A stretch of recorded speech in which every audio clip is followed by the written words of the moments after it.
I'm ready now.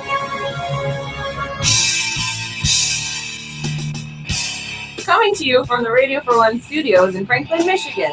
Welcome to the Detroit Cast. Big fan. Big fan. A show not just free of charge, but free of FCC regulations. And what can we expect? Surprises! Engineered by Jay Timko and produced by Eric Beatty. And without further delay, it's showtime. Please welcome the Detroit Cast. Here are your hosts, Mike and Jay.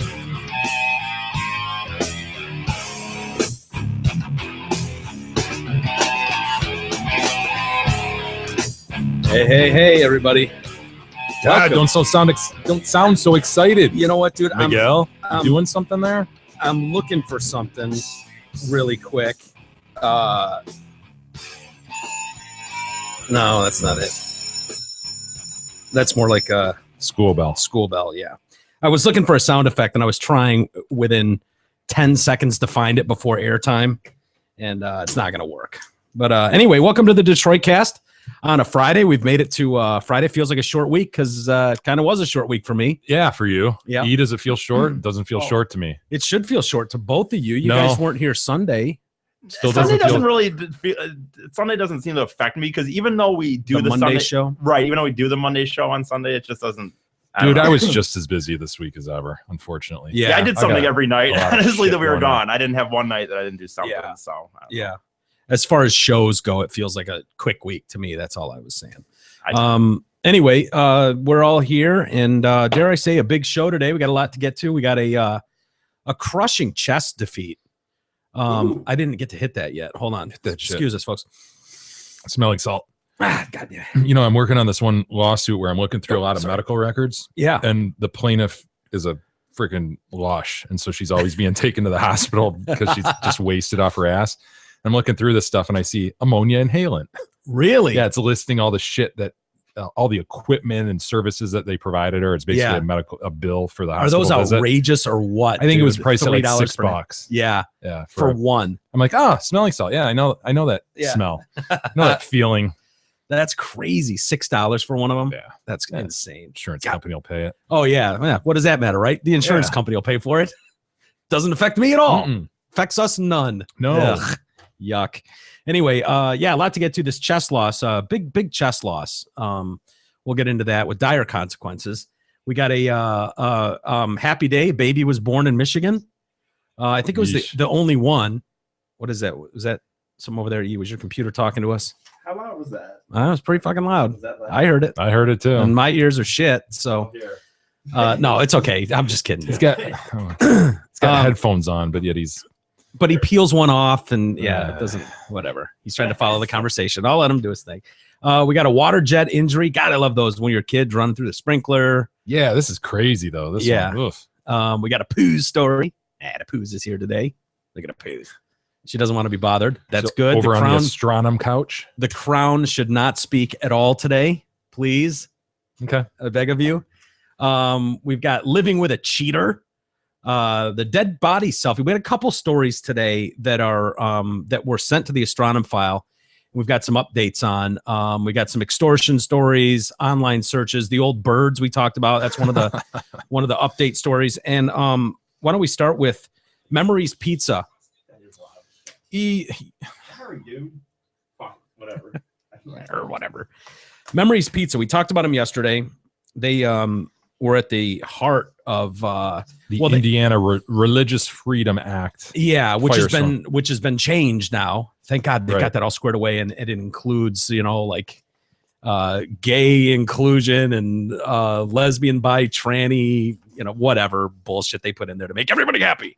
We're all inclusive. Everybody's included, which is hilarious. But if you remember, that story took a turn midway through everything when a reporter asked Memories Pizza, who just happened to be a local pizza Podunk shop. little place. Yeah, tiny little town in no man's land in Indiana. Like, what would you do if a person wanted you to cater their gay wedding with pizza? And they were like, I guess I'd have to say no. And we were talking about it yesterday. They got hammered. They went from having 2 reviews on Yelp over the last few years to having over 1,000 in the first couple hours, all 1-star reviews. They're getting death threats. No customer picketers, no customers could come in. They shut the door, and they're talking about not opening again over the outrage. Damn, dude. The backlash, the outrage is so strong. Family-owned business, right? Yep. Be scary. Think about that. You've got you and your family working there, and all of a sudden death threats and all this outrage. I don't blame them. Yeah, and we mentioned it yesterday, but the when I saw the guy, you know, I think it was his wife or his daughter and him had both talked to this Blaze TV who was doing this interview, and you could tell just looking at this guy that this was not some dude who knew he was going to spark something. Mm-hmm. He was asked his opinion. And God forbid he not toe the company line. The country has a line and he didn't toe it. And I can promise you he had no idea what was going to hit him. He just looked like an old dude who runs a fucking pizza shop in Nowheresville. And all of a sudden the weight of the world is on top of him like he is Satan himself. Right. He's getting reviews from Hitler. Someone went and they didn't even own their domain name. Like we own DetroitCast.com, the DetroitCast.com. So someone went and bought memoriespizza.com and started putting guys making out with each other all over it.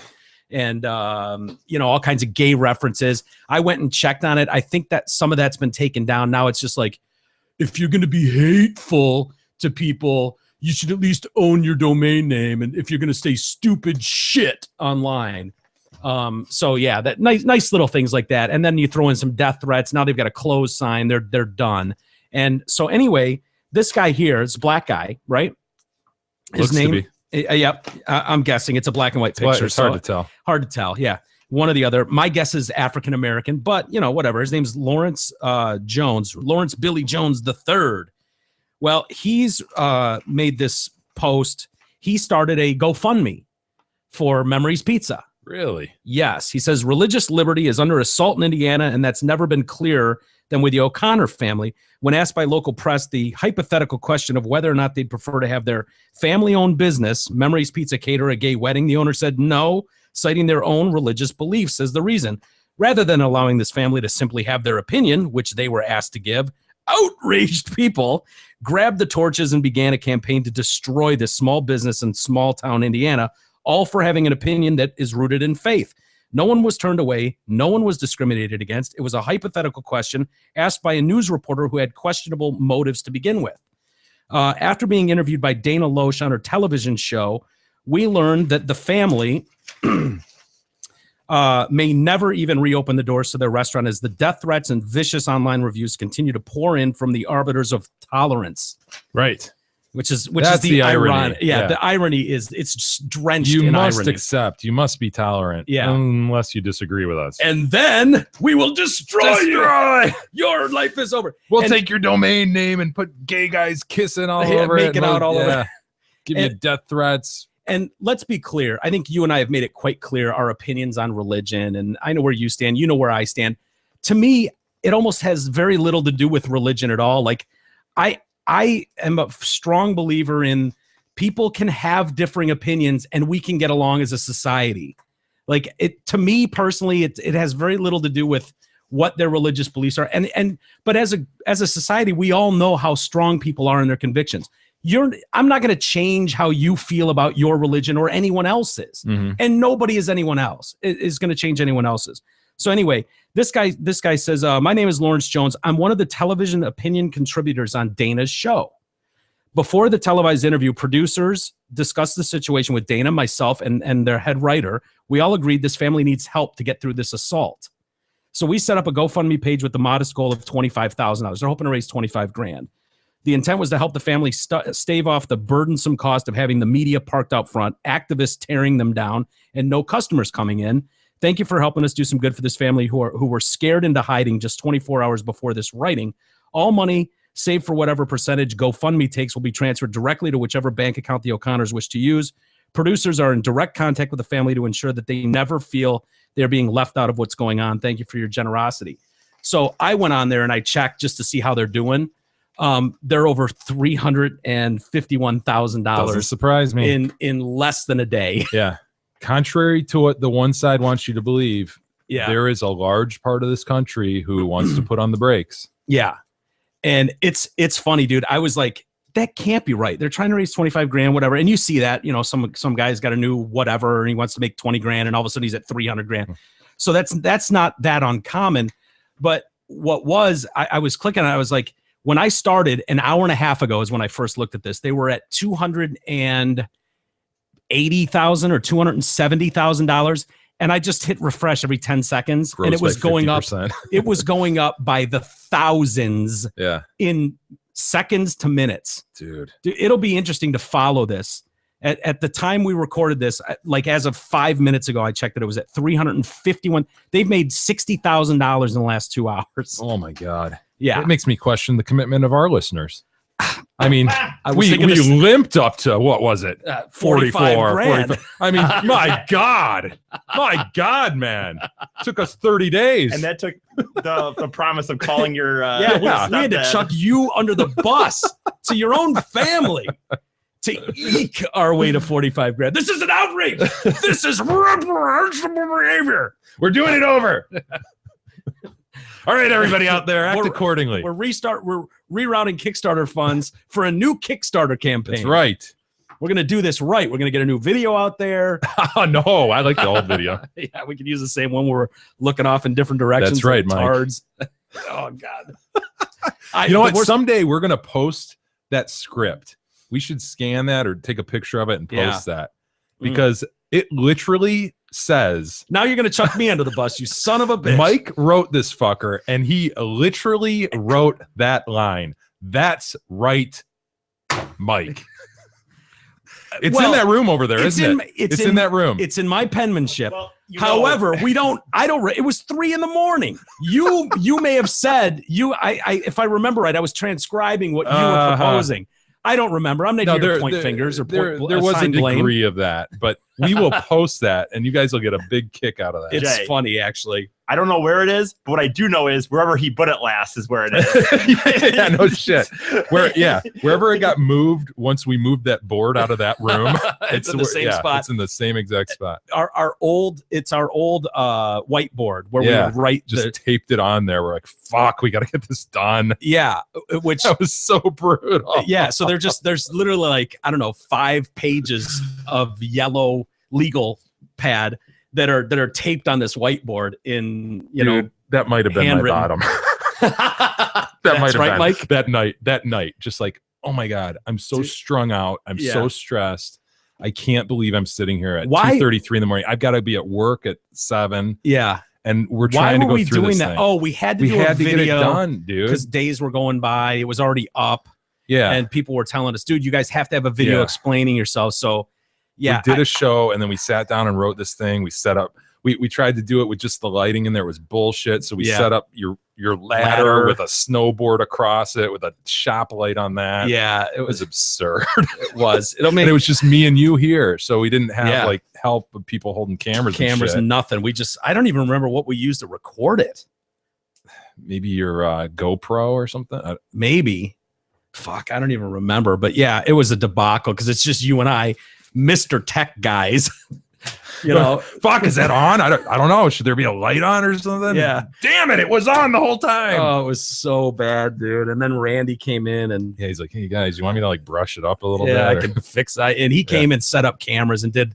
That's right. We did a whole second video. Then. He worked with us the best he could yeah. to make 2 absolute tards look presentable. Yeah. Is basically what happened. And the second video, it It's lost still some up, of the charm. Right? You could still go to that site and see it, right? Probably. I don't know if you could see with the first. Did that trump the first one video? Probably, yeah. Yeah. That first video had charm in its own special way because it was literally done by you and me and you and I only, and it was 3:30 in the morning. It was horrible. We knew it was horrible. It was like one take, Johnny. Let's just get through this without fucking up the lines. If we Yeah. can just get through these few sentences without stumbling over our Then lines, that's it. Then we do that's it and it. print. None of us cared what it looked like at that point. It was like, just get something up so we can call it a night. It was bad. And then we just got hammered for Oh, it. dude. It's like, fuck yeah, we know. Did we preempt that? Did we go out? no. And, we didn't warn But people. we can count on everybody out there to, bust our balls up and Yeah. down. That's which is fine. we've created that ourselves that whole world of just kicking each other in the teeth with doing stuff like, if you notice, there aren't I don't think anyways, we read too much stuff where, hey, I'm a big fan. The addition of Jay's been a welcome bubble. Like those don't tend to get read. They're the ones that are like, God damn it, Walters is this. And just boom. Or fucking Eric is the biggest retard, and here's why. And just we're just under attack by fans. Like it's just walking landmines over us. No matter what you say, you're fucking it up, you're dropping the ball, you're an idiot, you're fat, you're gross. And I like to think that except Jay, by the way. I like to think there's a handful of people who actually do hate each one of us, and then the rest of them are just, busting. That's what I'm telling. That's how I sleep at night. Oh yeah, the people really busted on Jay's giant dong. You know what? The King's Panoose. Again, if I have to carry that weight, I will do that. But if I've got to be the guy with a big dick, every group has one. Such a martyr you are. Dude, just simply saying that I'm bigger than a Sharpie, which I guarantee everyone in this room, including the Poos, is. The Poos is a female. It's so funny because is a female. There's a bathroom down here, and Jay has an he's. I thought it was okay. What are you? I thought it was. God damn it! Jesus, E. You know what? Fucking forgot.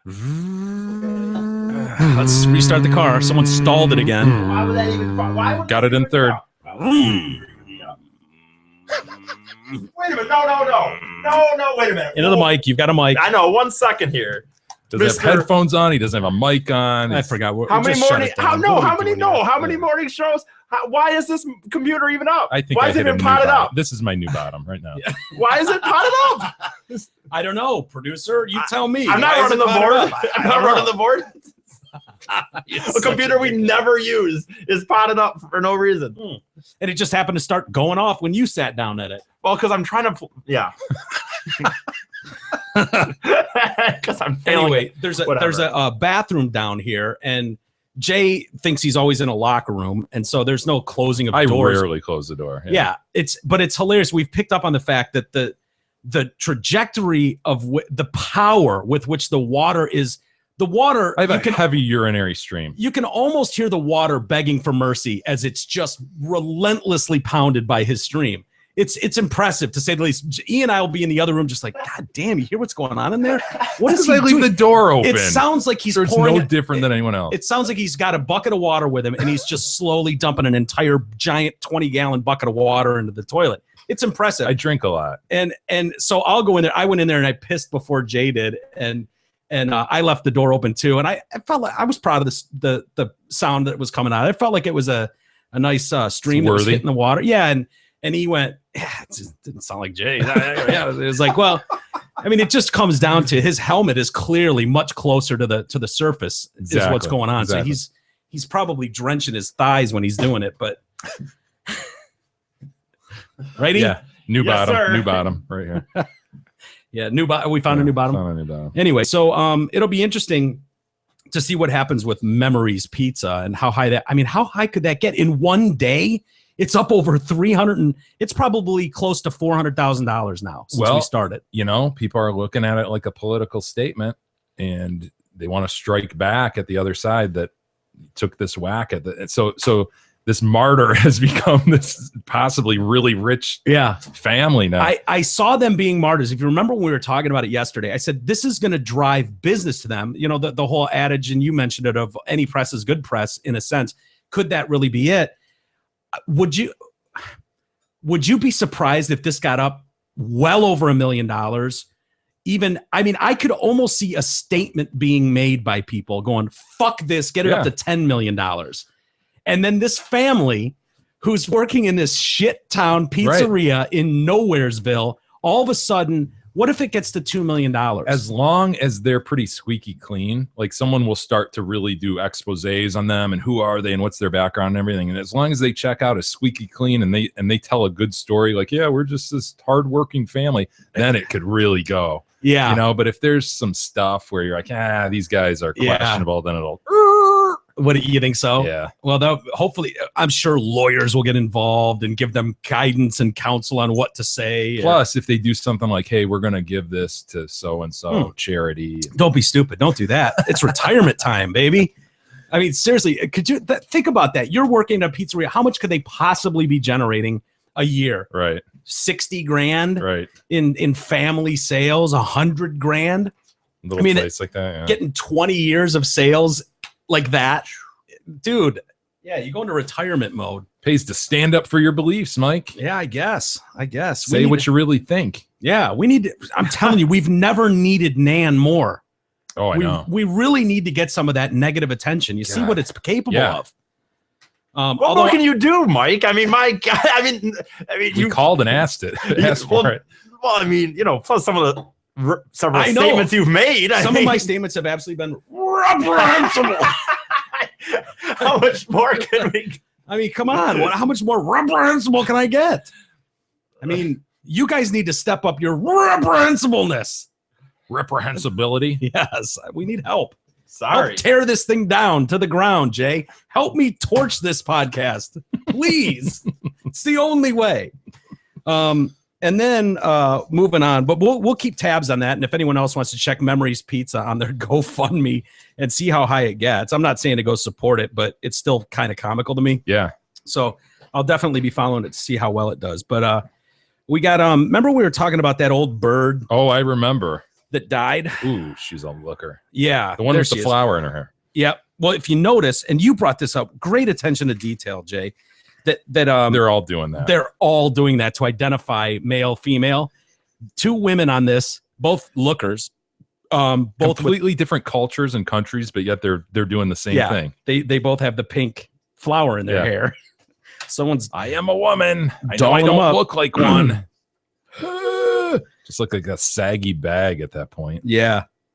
Boy, it's not a good look to go ancient. It's just not. No offense.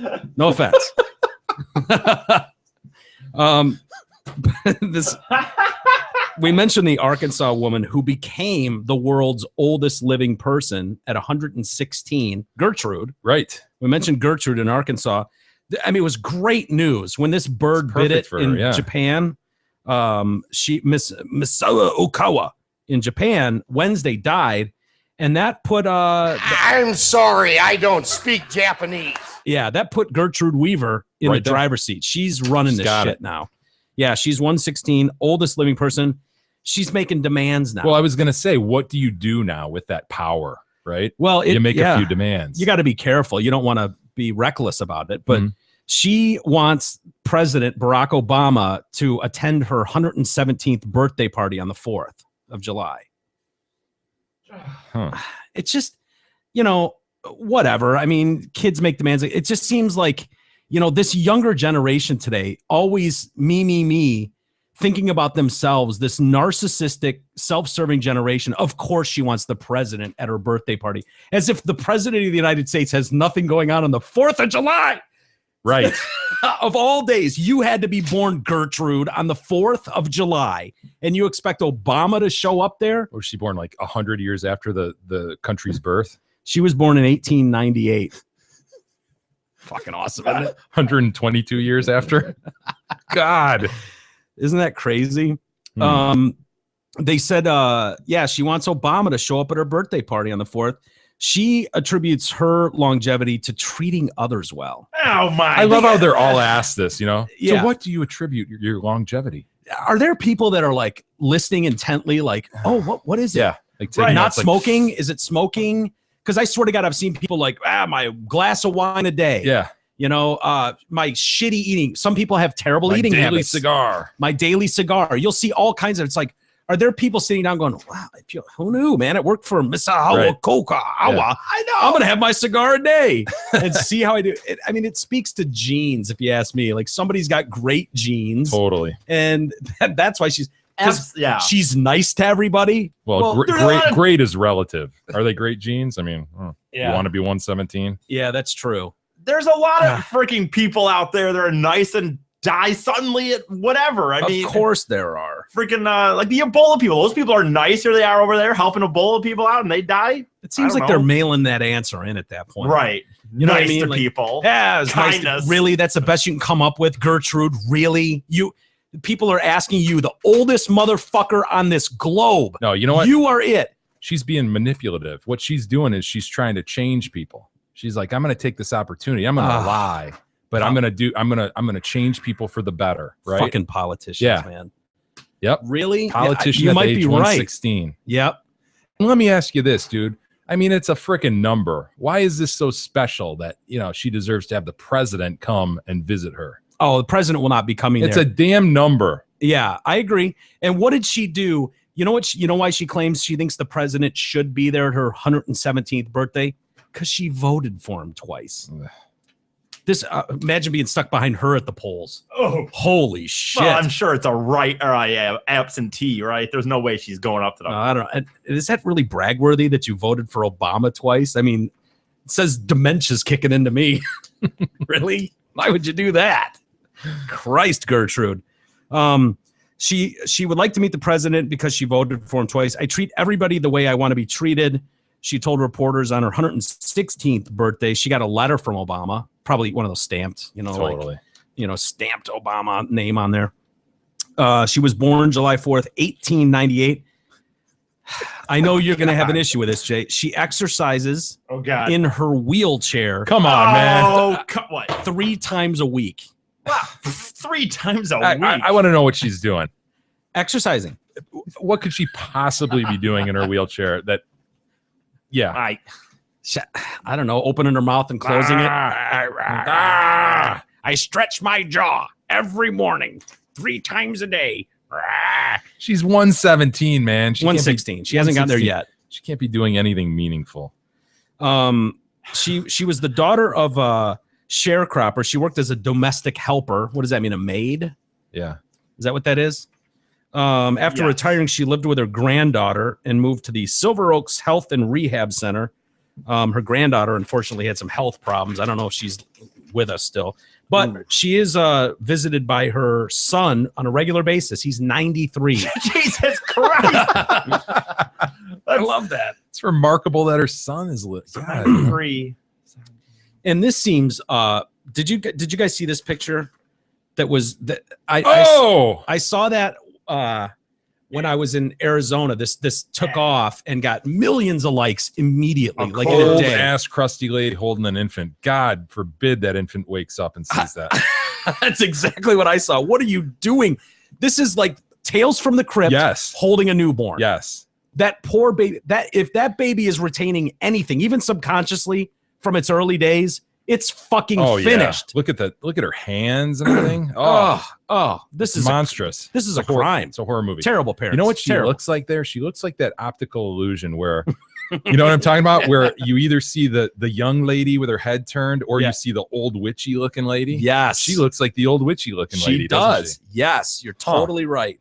She was Oh, the my model for that optical illusion back in 1892. She's got a shit blue dress on, and she's showing her bra strap, Oh, trying to I know, still- Just the idea that trying to look Her- sexy a little bit it's- off the by the way- shoulder. wait. I get what you're doing. I see what you're doing, lady. 101. Mike, I'm sorry. When you're 117, it's not a bra. 16. She's not there yet. When you're 100, No, this one's 101 years old in Okay. Arizona. Okay, well, when you're Okay. 101, it's not a bra strap; it's a brassiere, dude. It's not.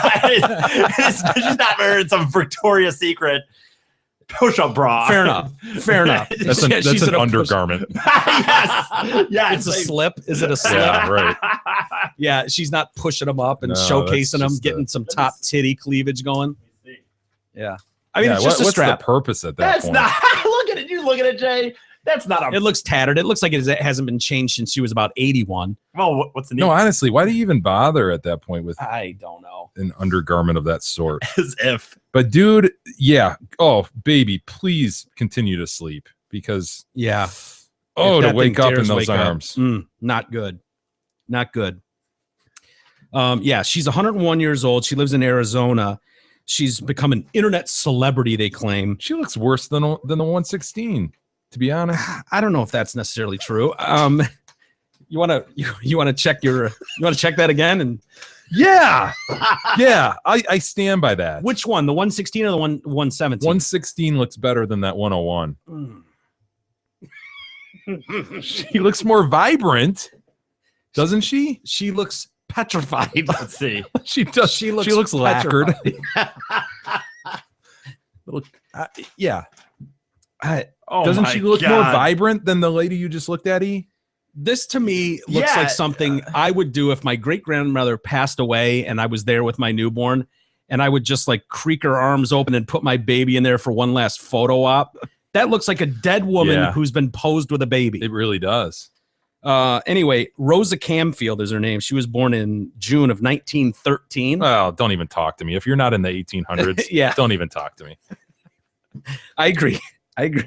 But she did, she's spry, How? She died on Monday, by the way, like hours after this photo was taken. Wow. So, so they're saying. My Dude, I don't guess doubt is it by the look of her. I don't doubt that for a Yeah. second. She's got terrible color in her face and her skin. She She looks looks awful. pasty. Yeah. The baby doesn't look all that great either. I'll be honest with you. Baby doesn't look amazing. Yeah.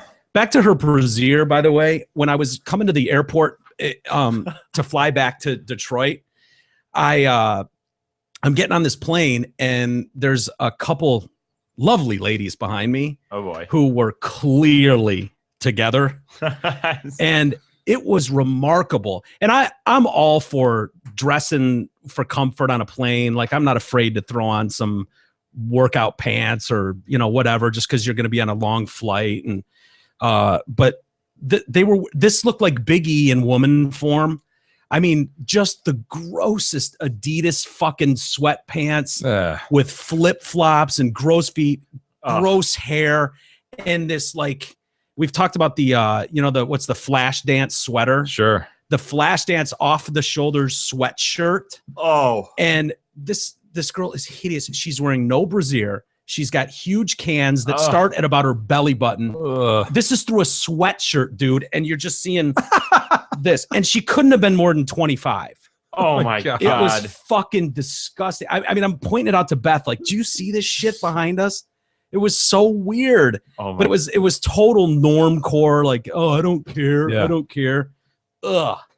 God, they must be going home for Easter. Easter's coming up. Gonna make a scene for the family. What are you guys doing for Easter, by the way? Any family plans? Nothing. Nothing? I got off completely. Yeah. Wow. Yeah, I thought we were gonna have to make an appearance at Beth's family, and something came up. Something happened to him, man. So it Their turns whole out, family? yeah, it turns out Oh, that good news for you.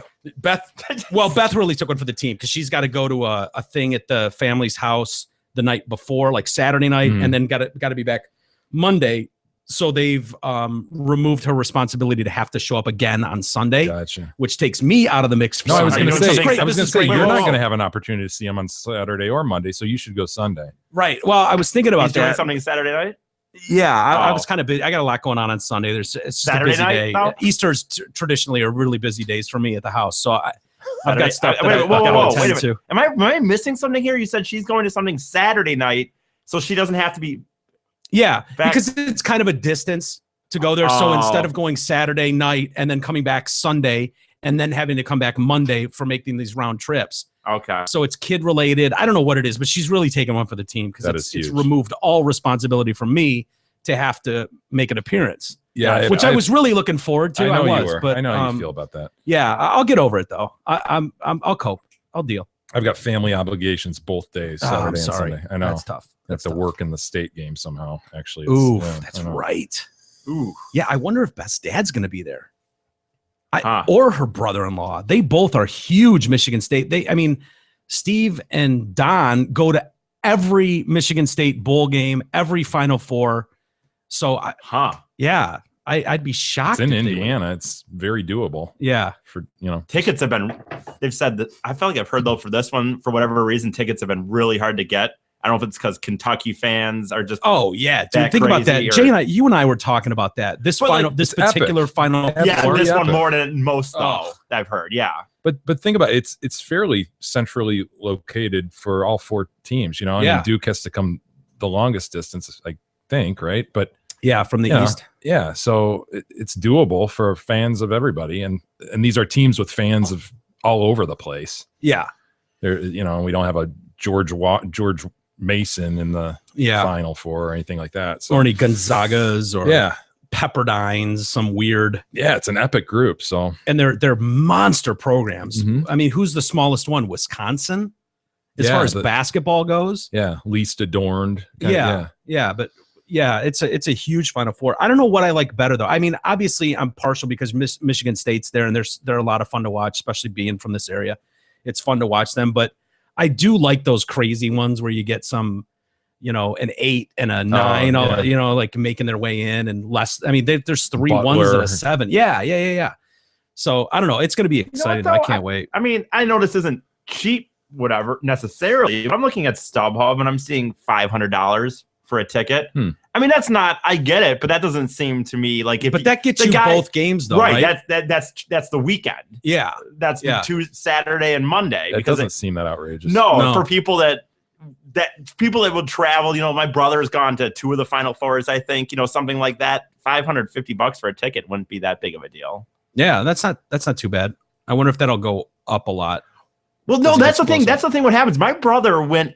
He's got, like I said, he's actually gone a few times, and the thing is, if your team loses that game on Saturday, go ahead and you just want to get right. They'll be sitting there right in the stands. When he went to the St. Louis one, and we went in Detroit, and when State lost in St. Louis on the Saturday, and by the minute he walked out, man, people are just like, "I'll give you scalpers, or I'll give you $700 for these tickets, whatever." Yeah. But as far as regular fans, if you're in the stadium already, if you can get the regular fans before the scalpers, they're just like, "Fuck it, I don't want to. I'm not going to be here Monday." Yeah. Yeah, that's a good point. That'd be fucking awesome to go though. When Michigan State was in Detroit, when they had the Final Four in Detroit, my dad and my brother went to the semifinal game, and I think I ended up going to the final game, and he bought me and my sister tickets for I think like $100 a piece. Wow! But they bought them in the stadium. My dad and purposely walked in with a bunch, cash, because my brother just said if they win this game, we're gonna boom. Because my brother was sitting in the UConn fan base. Okay. So he was all around the UConn people. So you're pissed. You just lost, and they just threw, hey, I'll give you $100, and boom. Yeah. Which sounds great. I'd do that for the final game if your team's in it. That'd be an amazing price for sure. Well, how many years ago was that?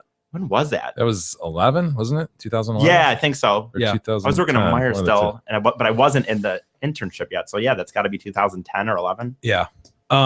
Hey, we've got an interview coming up next week with is it John Havens we're talking to? Yeah. The author of a new book called Hacking Happiness: Why Your Personal Data Counts and How Tracking It Can Change the World. I know that doesn't sound totally. Actually, it does sound kind of cool. This idea. I think a lot of us don't know what that really means. I know I don't. Like what it really means. Like having all this information about us. Yeah, all the keystrokes you do and all the searches you make. There's obviously Google is collecting things and selling it and moving it about to different corporations and stuff, and they're making judgments. What if you guys noticed not new, it's been going on for a few years, but you go to any store nowadays, they used to always want your zip code. Now they want your phone number. Do you ever give them those things? No, I can't think of a time where I have. Or email. I don't either. Email's big too. Email's big too. Yeah. All those types of things. I want to ask him about some of that stuff. Like, what do they collect? Like grocery stores were big for that. Oh, what's your zip code? What's your phone number? It's like, what the fuck? We're not using it for anything. Well, what are you collecting it for then? What do you mean you're not using it for anything? Bill Burr does a great rant on that where he's like, I don't know what you're up to, but I don't fucking like it. No. Speaking of that, we've been collecting that stuff on our website, and we made a big push a long time ago for people to register on there. And for anybody who's new and hasn't done that, please do that. And just provide us some demographic stuff. We don't use it for anything. No, honestly, we're just. But they can't tell you that. That's the difference. We'll tell you exactly what it's for. Yeah, we want to know where people are living, what ages you are, male, female, that sort of thing. Just simple stuff so that we can tell potential advertisers who's listening. This is our listening group. So and more importantly than who's listening, it really comes down to where they are. Like traditionally with radio, with advertising, your tower reaches a certain circumference around a city, and for Detroit, it goes. If you're listening to Riff when we were on, you'd get it on certain cloudy days as far as Lansing, and then but it goes out a lot of times before you get to the Okemos exit. You'd start losing the signal, and on a clear day I got it down in Ohio. But there's a real general area where you can get it, and so advertisers that are looking to target those areas know that. Ours is a different thing. We've got listeners in Pakistan. We've got listeners in California and all over the country. Now, most people are around here, but for us and our purposes, the more information we can get, there are people listening here and be able to show people where they are while they're in Oakland County. And age range is huge. And Canada is big for us. Yep. Neighbors to the north. Yeah. We love them. Absolutely, we do. Especially the what ones do you that mean, listen. E? What was that? Oh, well. I'm not going to say a E. name, but somebody here. Oh, E? Kadog, you talking about? Oh, yeah, maybe. It'll be the guy to my left. What? I made an offhanded comment many. I know, was trying to like in avoid it. July. Can I live that down? Would you like to take this opportunity to deeply at apologize? One point question whether they're a real country or something. Is that even crossing the line? I don't. I mean, I don't care. You brought it up. You started this. I'm not sure I've had more hate mail on any issue than I did that one. Hey, fuck you, Jay. All right. There are smug fucker. We're a real country. They're our friendliest. I'm just saying it's a pretty thin history book, but I don't know. Yeah. I don't even consider them a separate country. I just think of them as having to cross an annoying border to get to the north of our country. That is kind of the. You know what I mean? It doesn't even feel like it's like America Junior, point two. right, yeah. right. Like it's just like, you got to cross this stupid bridge to get there, but whatever. Anyway, so that book should be that interview with him. I think is it Tuesday or Wednesday we're talking to him, something like that. Yeah, Tuesday. But it reminds me of this other story I found, which I think is true in a lot of sense. It's about searching online may make you think you're smarter than you are, and I think I'm guilty of this too. I know I get what you're saying. There are plenty of times when it's like you just automatically go to Google something to find the answer, and then it's like, now I know that. I'm smarter than I was a second ago. And they're saying not so fast, dumbass. Doesn't necessarily make you smarter. Using the internet is an easy way to find answers to stuff. Enter a search term and the answers appear before your eyes. But at any moment, you're also just a few taps away from becoming an insufferable know-it-all. Searching for answers online gives people an inflated sense of their own knowledge. We think the information is leaking into our head, but really the information is stored somewhere else entirely. This Matthew Fisher, a doctoral student in cognitive psychology at Yale, he surveyed hundreds of people to get a sense of how searching the internet affected how they rate their knowledge. His study was published yesterday in the Journal of Experimental Psychology in General. He began with a simple survey. He asked questions such as, how does a zipper work? Why are there leap years? He allowed just half of the subjects to use the internet to answer the questions. How would you guys know how to answer those questions? Yeah, I mean, how does a zipper work? I guess I'd you pull be able to fumble the lever through it, right? Like, it has these two sides and they intertwine as you pull it up, and but why do they stay connected? Yeah. See, you couldn't answer. How does a zipper work? Well, not in a succinct way. Yeah, not without going, well, there's these little thingies on it that kind of groove together. But I think as it goes up, But I think if you were to Google how does a zipper work, it'd be very easy to then go, oh yeah, well it's the flux capacitor of the zipper. I know you were. Yeah, you know what I mean, and it's easy to come off like you knew that all along, and that's the problem. He then asked them to rate how well they thought they could answer a question unrelated to the first question, such as why does Swiss cheese have holes? God, you know what? I heard this once. I don't know it, but I did hear this, and it pissed me off that I actually didn't retain it. Is it some part of the process of the fermentation or something? That's what I was going to say. Lets the gases out, or that's what I was going to say. Okay. Yeah, I think so. You don't? I Google that shitty. Okay, yeah, come on. Yeah, wow. Why does Swiss cheese have holes? God damn it! Google it. We need to know. When you're telling the story, I assumed it was in the story. Why do we have leap years?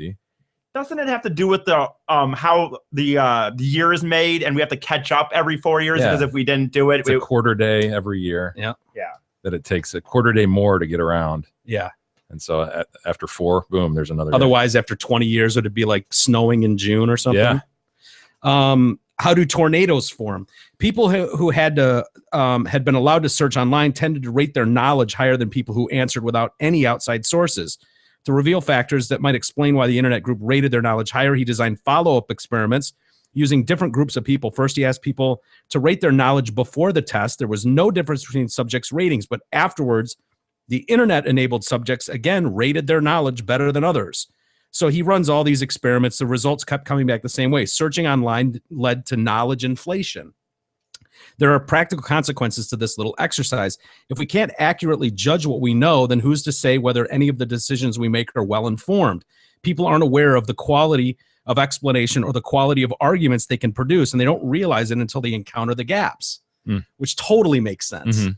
The more we rely on the internet, the harder it will be to draw a line between where our knowledge ends and the web begins. And unlike pouring through books or debating peers, asking the internet is unique because it's so effortless. We're not forced to face our own ignorance and ask for help. We can just look up the answer immediately. We think these features make it more likely for people to consider knowledge stored online as their own. You know, that is, and I don't know if this is the same, if this makes it any better. And of course, I look up stuff all the time. But I really do a lot of times if I try to remember a movie or an actor, I wait as long as I can to really try to remember it. You know what I mean? Force myself to actually remember it as opposed to, I don't like to look things up instantly. Like, and maybe that, and I don't know if that helps or not, but it is something I do. Like, if it's something where I think I know the answer, if it's something where I think I know the answer, I really I want to know. I want to just know it and move on. See, I try to force myself to remember it. But I bet you, Jay, have a very good ability to retain. I mean, just because of your line of work, you have to read. When I see your case logs, they're literally feet high of horseshit paperwork, right? That you've had to just chuck your way through. Yeah. Like, there's nothing. I mean, not that there can't be fascinating or just unbelievable information in there, but it's a tremendous amount of stuff that lawyers go through. So I imagine you're pretty good at retaining. You would have to be. I guess, yeah. I mean, you're trained to do that a little bit more than maybe other professions. But yeah, but isn't this maybe a matter of semantics, whether it's your knowledge or what? Me and Ty love the word semantics. We like to get in arguments all the time, and then in the end just say, that's all semantics. Get in here. Yeah, isn't it just a matter of semantics to an extent? Because if we all have the Google machine at our fingertips, what does it matter? Yeah, who cares if it's really my knowledge or the Google machine's knowledge? Yeah, it's there and it's readily available. Well, it's really it's an inability to fill those gaps is the point, right? You get these little nuggets, but you don't know what's really behind that, and nor do you really probe much. Right? How often do you, once you find the answer, read further on Wikipedia? to understand context. Yeah. That's true. It's funny, you know, we've been dealing with back end issues with computer stuff, and you and I are basically unknowledged in any way when it comes to like how a lot of tech works and how it operates. And it's, while this is all up and running here and we're in this studio talking into these microphones, we're all good. The minute I talk into this and it doesn't do this, there's a problem and I can't fix it. I know. You know what I mean? Like that's where the problem, what you're talking about. You've basically trained a monkey to push the button, and as long as the fruit falls down when the button is pushed, once the fruit doesn't fall down, the monkey loses his ability to do anything. But that's not you know, everybody out there can only know so much about stuff. And when you're spread thin, I mean, this is now our focus, so we need to know more, and that's what we're in the process of doing, is learning more. But when you're spread thin and you're going about life and you're learning about new things, you can't know the layers below. I mean, after a while, right? You can only do 4 jobs. You can't do that 5th one. But there is something, and maybe it's always gone on, but this idea of getting in these arguments, and maybe the internet has ruled out the know-it-all guy, the guy that claims to know, because there's nothing that annoys me more than when you ask someone and they give you a very factual answer as if they know it, instead of, like, I don't think there's anything wrong with going, you know, I don't know, I never thought about probably X. But when it's like, oh, definitely that's the blah blah blah, and it's very direct, it's very, you know, and it's like you want to take that at the word, but then you find out later that was absolute horseshit what they said, right? But you know, the Google machine rules that say you don't need to call your buddy anymore and go, hey, how many home runs did Cabrera have last year? And he can spit some at you, can just go to the Google machine. Yeah, it's taken the legs out from under these know-it-all guys, but it sort of has ruined some trivia arguments. Yeah. Things like that were fun to kind of get into back in the day. And, well, were they? No, dude, it was this. No, Yeah. it wasn't. And you're trying to quote a movie line or something. Yeah. Or some actor that would, no, yes, he was in this movie. Or Yeah. it was always, I don't know. Yeah. It's so easily solved now that takes away kind of those fun arguments. Is that a bad thing though? Because you know, I'm sure when the calculator was first invented, it was like, well, this is the death of math as we know it. People don't need to learn math anymore. They don't need to learn their basic multiplication and division and things like that. It's like, yeah, I got a calculator now. Yeah. I don't have to store that knowledge anymore. It's kind of along those lines where it's like, yeah, I don't have to get into stupid arguments about worthless shit anymore. I can just Google it. You know, it's just part of the evolution. Yeah. I don't know what the answer is, but I think the one thing in that story that stood out to me was how he said that information, whereas if you got it from a library book and read a book on something, you would retain it in a different spot in your brain. Yeah. Where I do feel like that. How many times are we talking about? And our situation's different, obviously, because there's so much material being churned out all the time. But if you ask me about something we did a week ago, like there's a good chance I'll just like, it just goes out the window. And it's like, I don't remember basic facts about stuff. I'm not retaining it in the same way. Like if I read, you know, a full. Yeah, for sure. It's the difference when you take a class between just cramming for a test or really learning it throughout the semester. Yeah. And really learning foundationally how X, Y, and Z come about. Mm-hmm. Than just, oh my God, tests tomorrow. I got to memorize what X is and what Y and Z are. Yeah. And then you spit it out and you forget it. Yeah. Do you notice anything different with kids coming up in this world where they've only had internet and computers their whole lives, where we didn't get them till we were 18, 20 years old? Well, for sure. You know, like Russ sat down with that phone the other day. You gave me G's old phone. Yeah, iPhone. Yeah. And it wasn't set up in any way. It was just cleaned. Mm-hmm. He cleaned the whole thing and just here it is. Yeah. So Russ just sat down with it and here you go, Dad. Yeah. It's up and running. Instantly. Like, fuck. Well, I mean, it took him a little while, but Sure. he had to jump on Google and start messing around with iTunes and stuff like that. Yeah. But, you know, They just know how to do that stuff. they're not afraid of it. They're not concerned. Intimidated by it. at all. They're just, oh, yeah. Like clicking I'm around. still intimidated by things. Like I don't want I to. want to fuck it up. You know, oh God, did I just lose all that? Did I download something stupid? What? Yeah. These guys just. Yeah. It seems like you always hear like, if it's out there forever. It stays in the ether forever. And it's like, but I can find a way to fucking delete a file I had and it's gone, motherfucker. Right, it's not coming back. Yeah. It's like, God, how did I'm like still deathly afraid of that. Yeah. Of breaking shit. But yeah, you're right. Kids don't seem to have that fear. I don't know. I just wonder if study habits are completely different than they were when we were in school. And you know, I imagine it'd be so easy to cheat on a test nowadays, especially with like when the iPhone watches land in a week or two. Like, dude, how do you stop kids from sitting at their desk and just Googling answers to test? You could literally Google any test question that a teacher's going to give you and get a proper answer. You're right. Like, how and you know the thing is too, just because Chubbs, as I've said in the past, is a teacher some level there.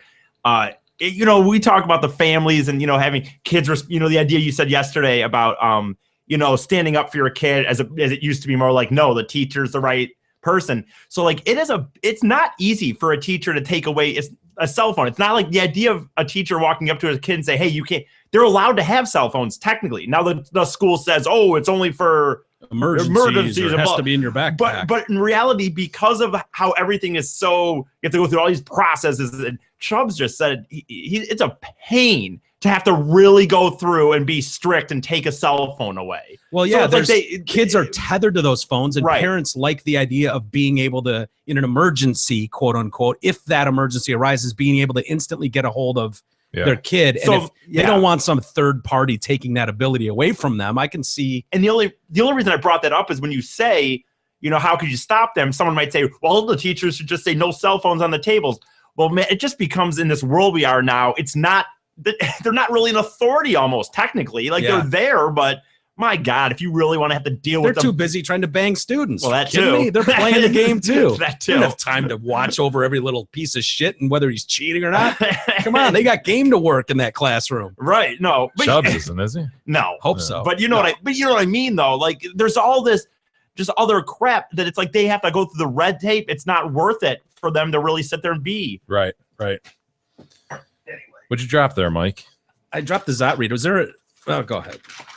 Drop the Zot read. Drop the Zot read. As you've heard before, Zot Ford needs more pre-owned inventory. So now is the time to trade in that dumpy, shitty-ass used car you're driving and get yourself into a brand new shiny Ford. Zot Ford has one of the largest selections of new cars, trucks, and SUVs in the area with over 400 new Fords to choose from. Here's the best news. Zot Ford will pay you 15% over Kelley Blue Book for your trade-in now through the end of the month. So check out their deals and massive inventory at zotford.com. Let's take a quick timeout, and we'll come back and talk about a newlywed lawyer who was going on Craigslist. I don't like where this is going. I know. And then we got a teenager charged with extortion and catfishing, another guy in blackmail, and a wife not putting out for her husband anymore. Malfeasance. Yeah. Everywhere. We'll get to it next.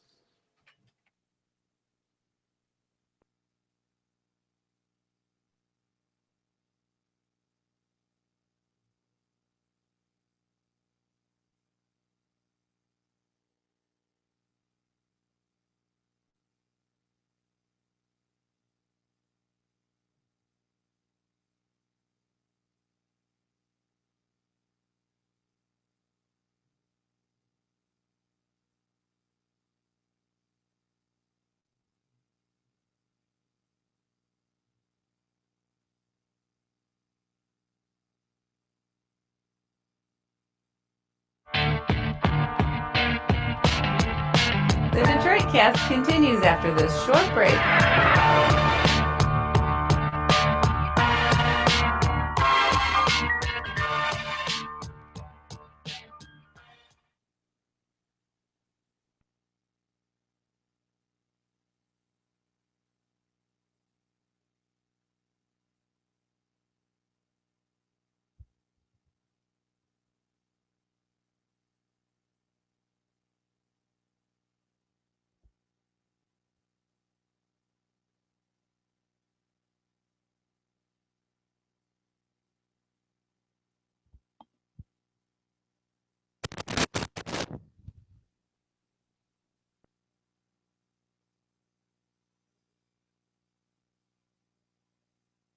We keep things simple, like 1, 2, 3. Hey there, Detroit Cast listeners. It's Steve Gabarra, the general manager at Zot Ford and Holly. We keep things simple, like 1, 2, 3. So for a limited time, you can 1, lease a 2014 Ford Focus for just $123 a month. 2, lease a 2015 Ford Fusion for just $123 a month. Or 3, lease a 2015 Ford Escape for just $123 a month. It's as easy as 1, 2, 3. Or should I say $123 per month when you lease a Focus, Fusion, or Escape from your friends at Zot Ford. Check out our massive inventory at zotford.com. SZOTT.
The Detroit Cast continues now, bitches. Here's Mike and Jay.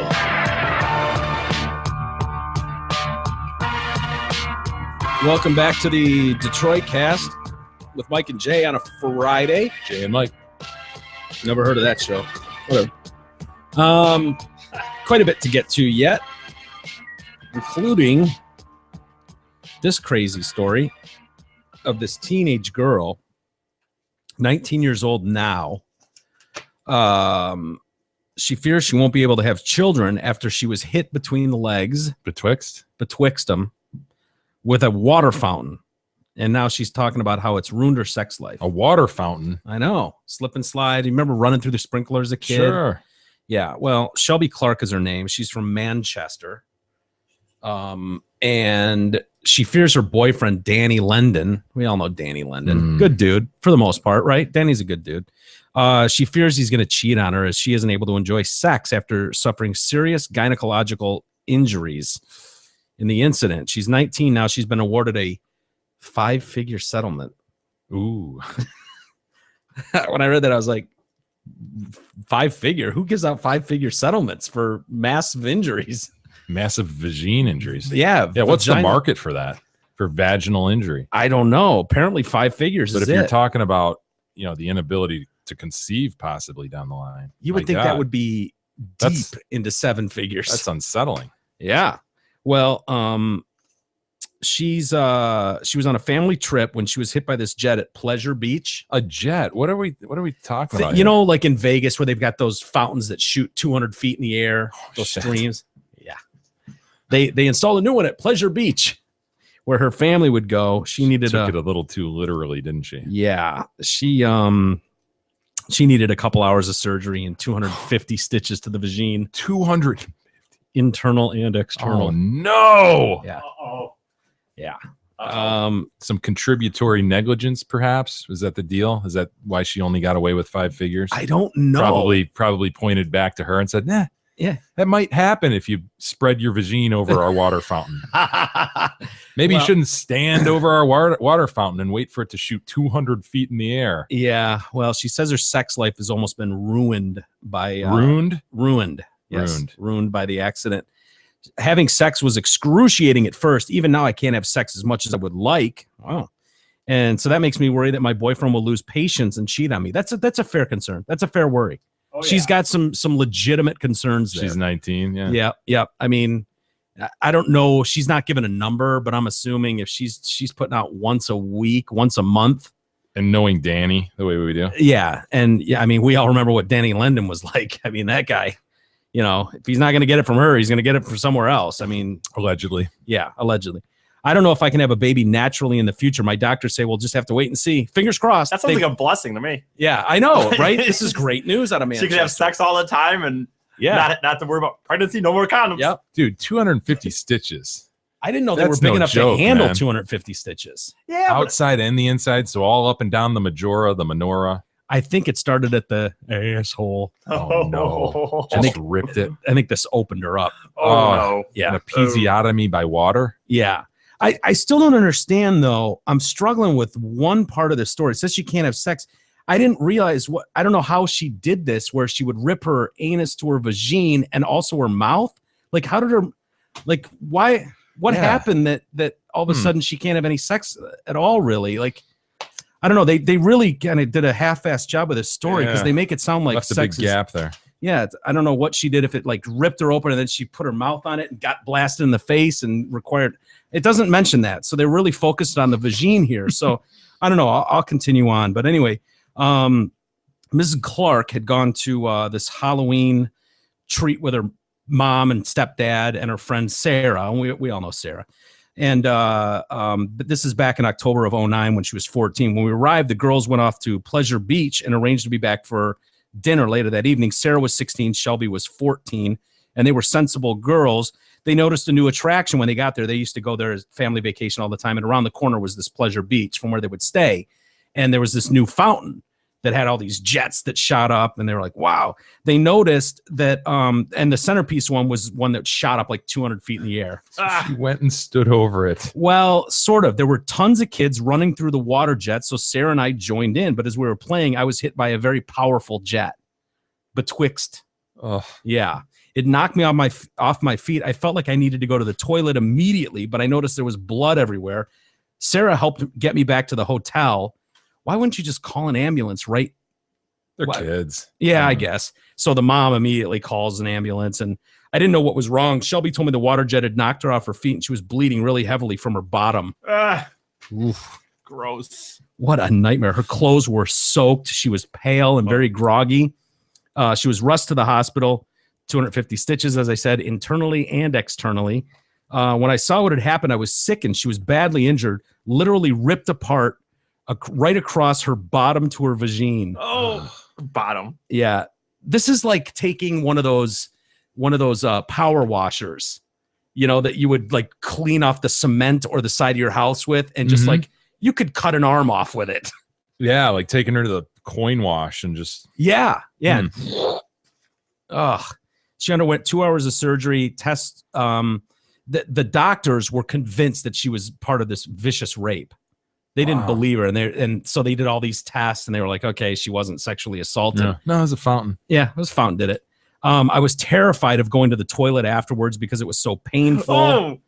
My periods became very heavy and so painful. Oh, gross. Imagine, yeah. We don't need to hear about that. My doctor gave me an implant to stop my periods, but I still suffered with pain and sudden bleeds. Oh, gross. Mom, she won't stop stinking. I think she's bleeding out. The brother was heard yelling from the basement. It's really weird. She didn't have to use. No, done. No Gross. more. Gross. Once a month for 5 days in a row. Oh, Multiple times a day. Jesus. I want to know more about this implant you can pop in your girl that makes them stop doing that once a month. Yeah, this that's sounds something. ingenious. We need to get some of these. Sounds sponge-like. I was terrified of having sex. That's when she met her boyfriend, Danny Lendon, Danny. Whoa. What? She met him during this? Like, did he? Well, after she had She healed. was 14 when she got Yeah. it up the Oh, okay. And now ass. she's 19? Yeah, now she's 19. I think she Okay. met him at 17, but intercourse left her crippled in pain. Tests showed she had a large amount of scar tissue. She's now waiting to have it removed. I was terrified of sex. Danny's been very supportive, which Yeah, I would yeah, expect. right. Dude, Yeah, what right. bad luck for Danny. I you know, know, he's I got know. this young thing. Oh. You know, Oh. finally gets it on with her, and she's Yeah. just doubled over in pain. You're like, what? Really? He's probably thinking he's the reason. Yeah, He's probably yeah. thinking, Oh. yeah, take that. Oh. Take that, Yeah. girl. Hell Take yeah. that. Yeah. Hell yeah, He's it's fun. bragging to his boys. Yeah, I can only bang her once a month. I almost kill her every time we have sex. I just like literally KO her. Just that It's good. bad news. I can enjoy sex, but I can't have it very often. Well, we both know that Danny's not going to put up with that. Yeah, for that's very long. not going to work. So then I start to worry about Danny. He might cheat on me, leave me. I'm very lucky that Danny is patient and understanding. I bet he's Is already Just cheating. waiting to Is see what he? the settlement will be. Yeah, right. I mean, Yeah. maybe this could be worth my while. I don't know. I don't know if 5 figures is going to keep him I around, don't though. yeah, man. knowing Yeah. Danny like it. I immediately thought of like of Kramer when he settled for free coffee for Yeah. life. I'll take it. Right, they were about to offer him $50,000 and free coffee, and Yeah. he got Takes free coffee. She's like, "What? You settled for 20 grand? What's the matter with you? Your vagine is ruined." Jackie Childs was so pissed. Oh, as he should be. Tell you to put the balm on.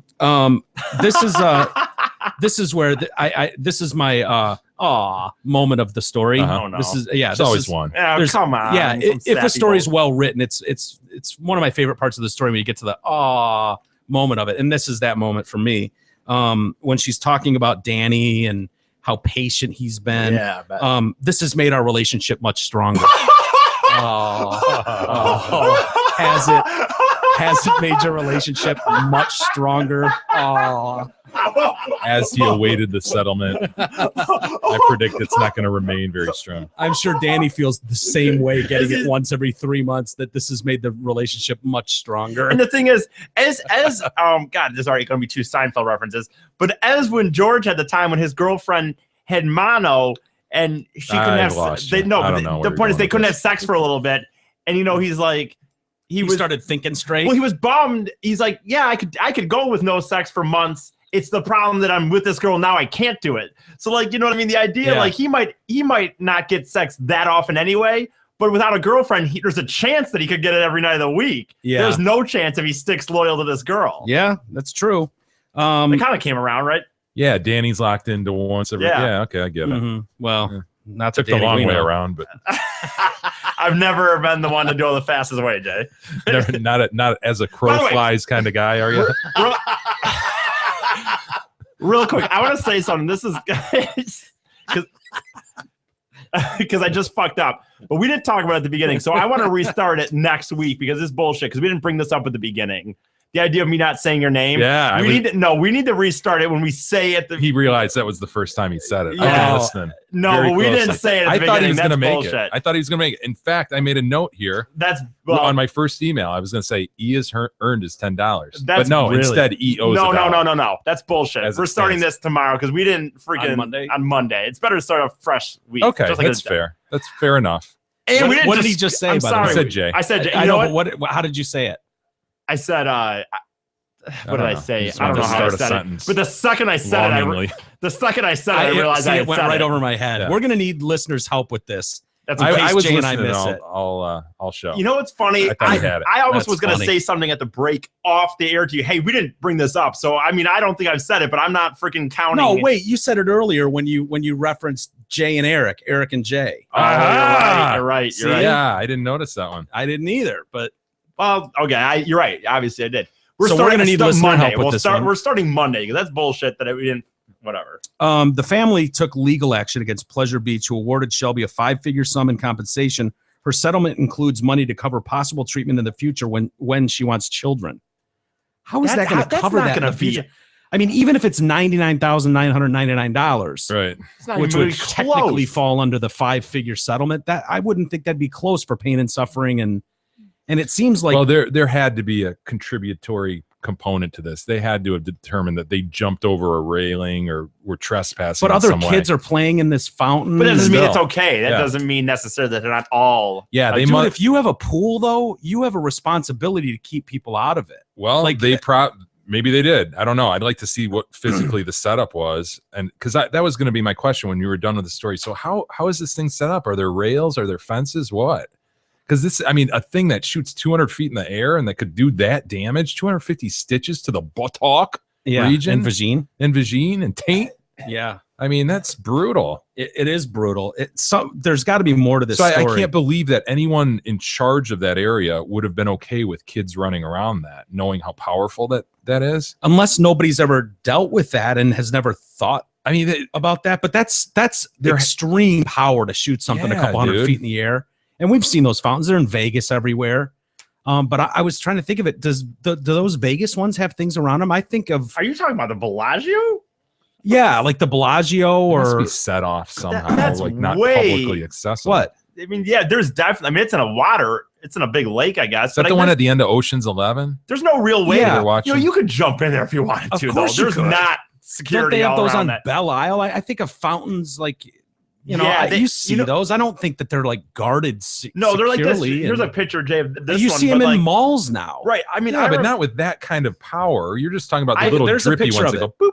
Yeah, there's a picture. Like I always remember, like the ones in Atlanta when they had the Olympics. I don't know why I remember that specifically, but like that's something they had those in. Yeah, dude, that does look just like a walk-up deal. Yeah, it goes from sidewalk right into the thing. I didn't study it, but that's what I was thinking. It looks like I could look at. I'm just easy to. Yeah. And if there's a bunch of kids playing it, you would think. Yeah. If you walked up there, it looks like a splash park. They make those for little kids now. Exactly. She's talking about going to the the settlement and having to relive the ordeal over and over again to discuss my sex life, my periods with gynecologists, lawyers. It was very embarrassing, but I was determined to see it through. I can't help thinking if I had been a 2-year-old running through the water, she might have been killed. Which absolutely, if it's going to do that kind of damage to a 14-year-old, it probably would kill a 2-year-old.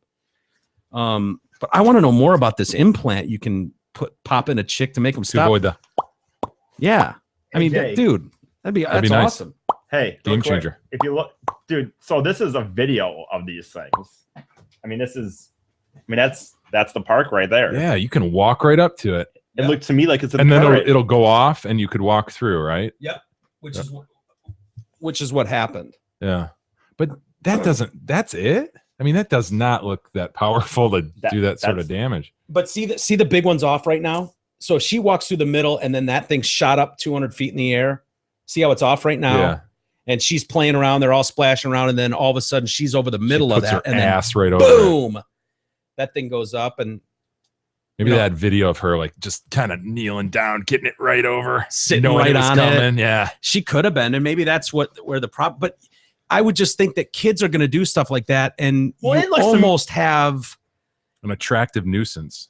yeah, sort of like you've got some sort of responsibility. I hate saying that because I hate frivolous lawsuits, but this doesn't seem like a Yeah, frivolous something lawsuit. that can do that sort of damage for sure. You've got a responsibility. And when you look at this video, you guys already got it. Does. It's not only is it like, are there? It looks like it's encouraged that that's the point of this. It does look it's like a- that. is that a- It's is that a totally thing? walk up to and that sort of thing. You see at Disney World, Epcot Yeah. Center and stuff. The things are blipping across and then landing Yeah. in the other one, then blipping. I didn't think it was going to be like that. I thought it was going to be a serious ass like Bellagio type Yeah. display. This thing totally looks like a splash park type And thing. people are putting these types of things in their backyards Hmm. for kids with young kids.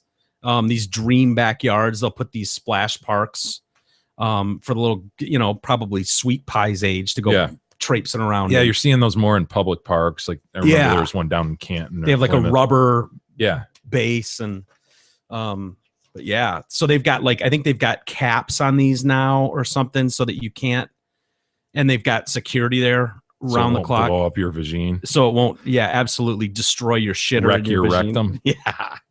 Yeah. Yeah. I wonder what that thing looks like now. Would you eat? Because she's kind of, she's showing her tits off a little bit here. See, You want to see her? You want to check her out? Yeah, I saw this. I did kind of see this video a little earlier, and she looked definitely cute. Would you? What's her full name? Shit, does it say? Yeah, say it in here? does. It does. I wasn't paying attention when you. I think the third sentence down. Shelby maybe. Clark. Shelby Clark. Yeah. Yeah. Would you? In that picture, I would definitely. Even if you could only get it once every couple months, which is still better than once, you're doing now. Yeah, but once every couple months. Into the mic.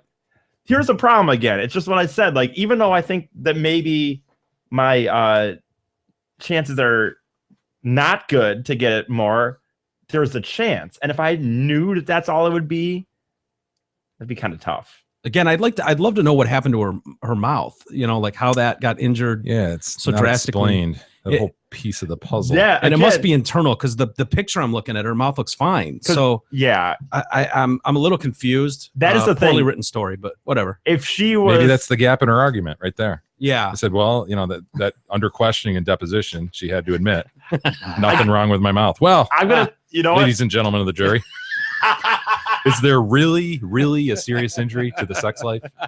Has it really been damaged? Yeah. Is Danny really that deprived? That's the thing. You know what? I gotta be honest. Sounds like someone's leaning on that injury a little bit. If, Not playing ball um, with Danny. Yeah, so if I could only have, let's say once every 2 months, but she was willing to be every day, You just did the international sign of Beedra. whatever. I gotta assume that you it take that. because then you gotta assume that you're sticking with her, you're looking like a good guy, and you gotta hope that this thing eventually Yeah. fixes. A nice mix of handies and BJs to get you through the month. There and a better half be a lot though. between the It's last gotta- time. Right. It's gotta be at least I'm looking at 5 a day of a week here. Wow, big guy. 5 a week here. Yeah. 5 So- of each or handies 5 and BJs? I think that's reasonable, right?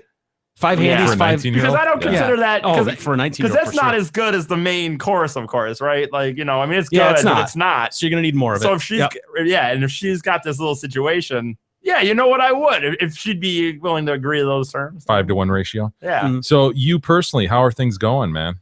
We haven't talked about that in a while. We haven't called anyone. Yeah, That's haven't true. talked about anyone or investigated that. Sounds side of like I the don't there's know. a story there. You might. does. No. there's no His story. look screams there's a story. No, He's there's got a twinkle in his eye. He does. A In his spring in his step. he's got a Nothing's twinkle in going that on right now. beady, Beady little dark shark eye. tuxedo black eyeball. That soulless set of eyes.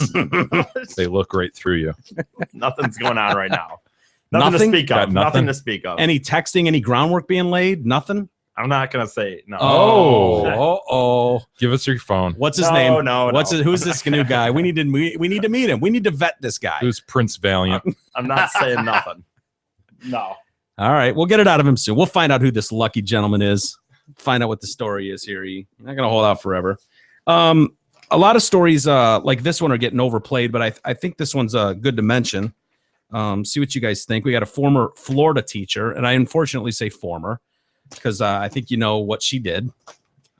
Buy alcohol for students or something. Yeah. Well, you know what? This is another poorly written story because she's facing tremendous amounts of time in jail, but they really She didn't. beat they some talked kids about- up, punch They them in don't the talk face, about the or- crime. Well, no, they talked all about her great contributions to society and humanity, but they don't mention anything about what crime she's committed. It's really a poorly written story, but I'll tell you about the great things she's done.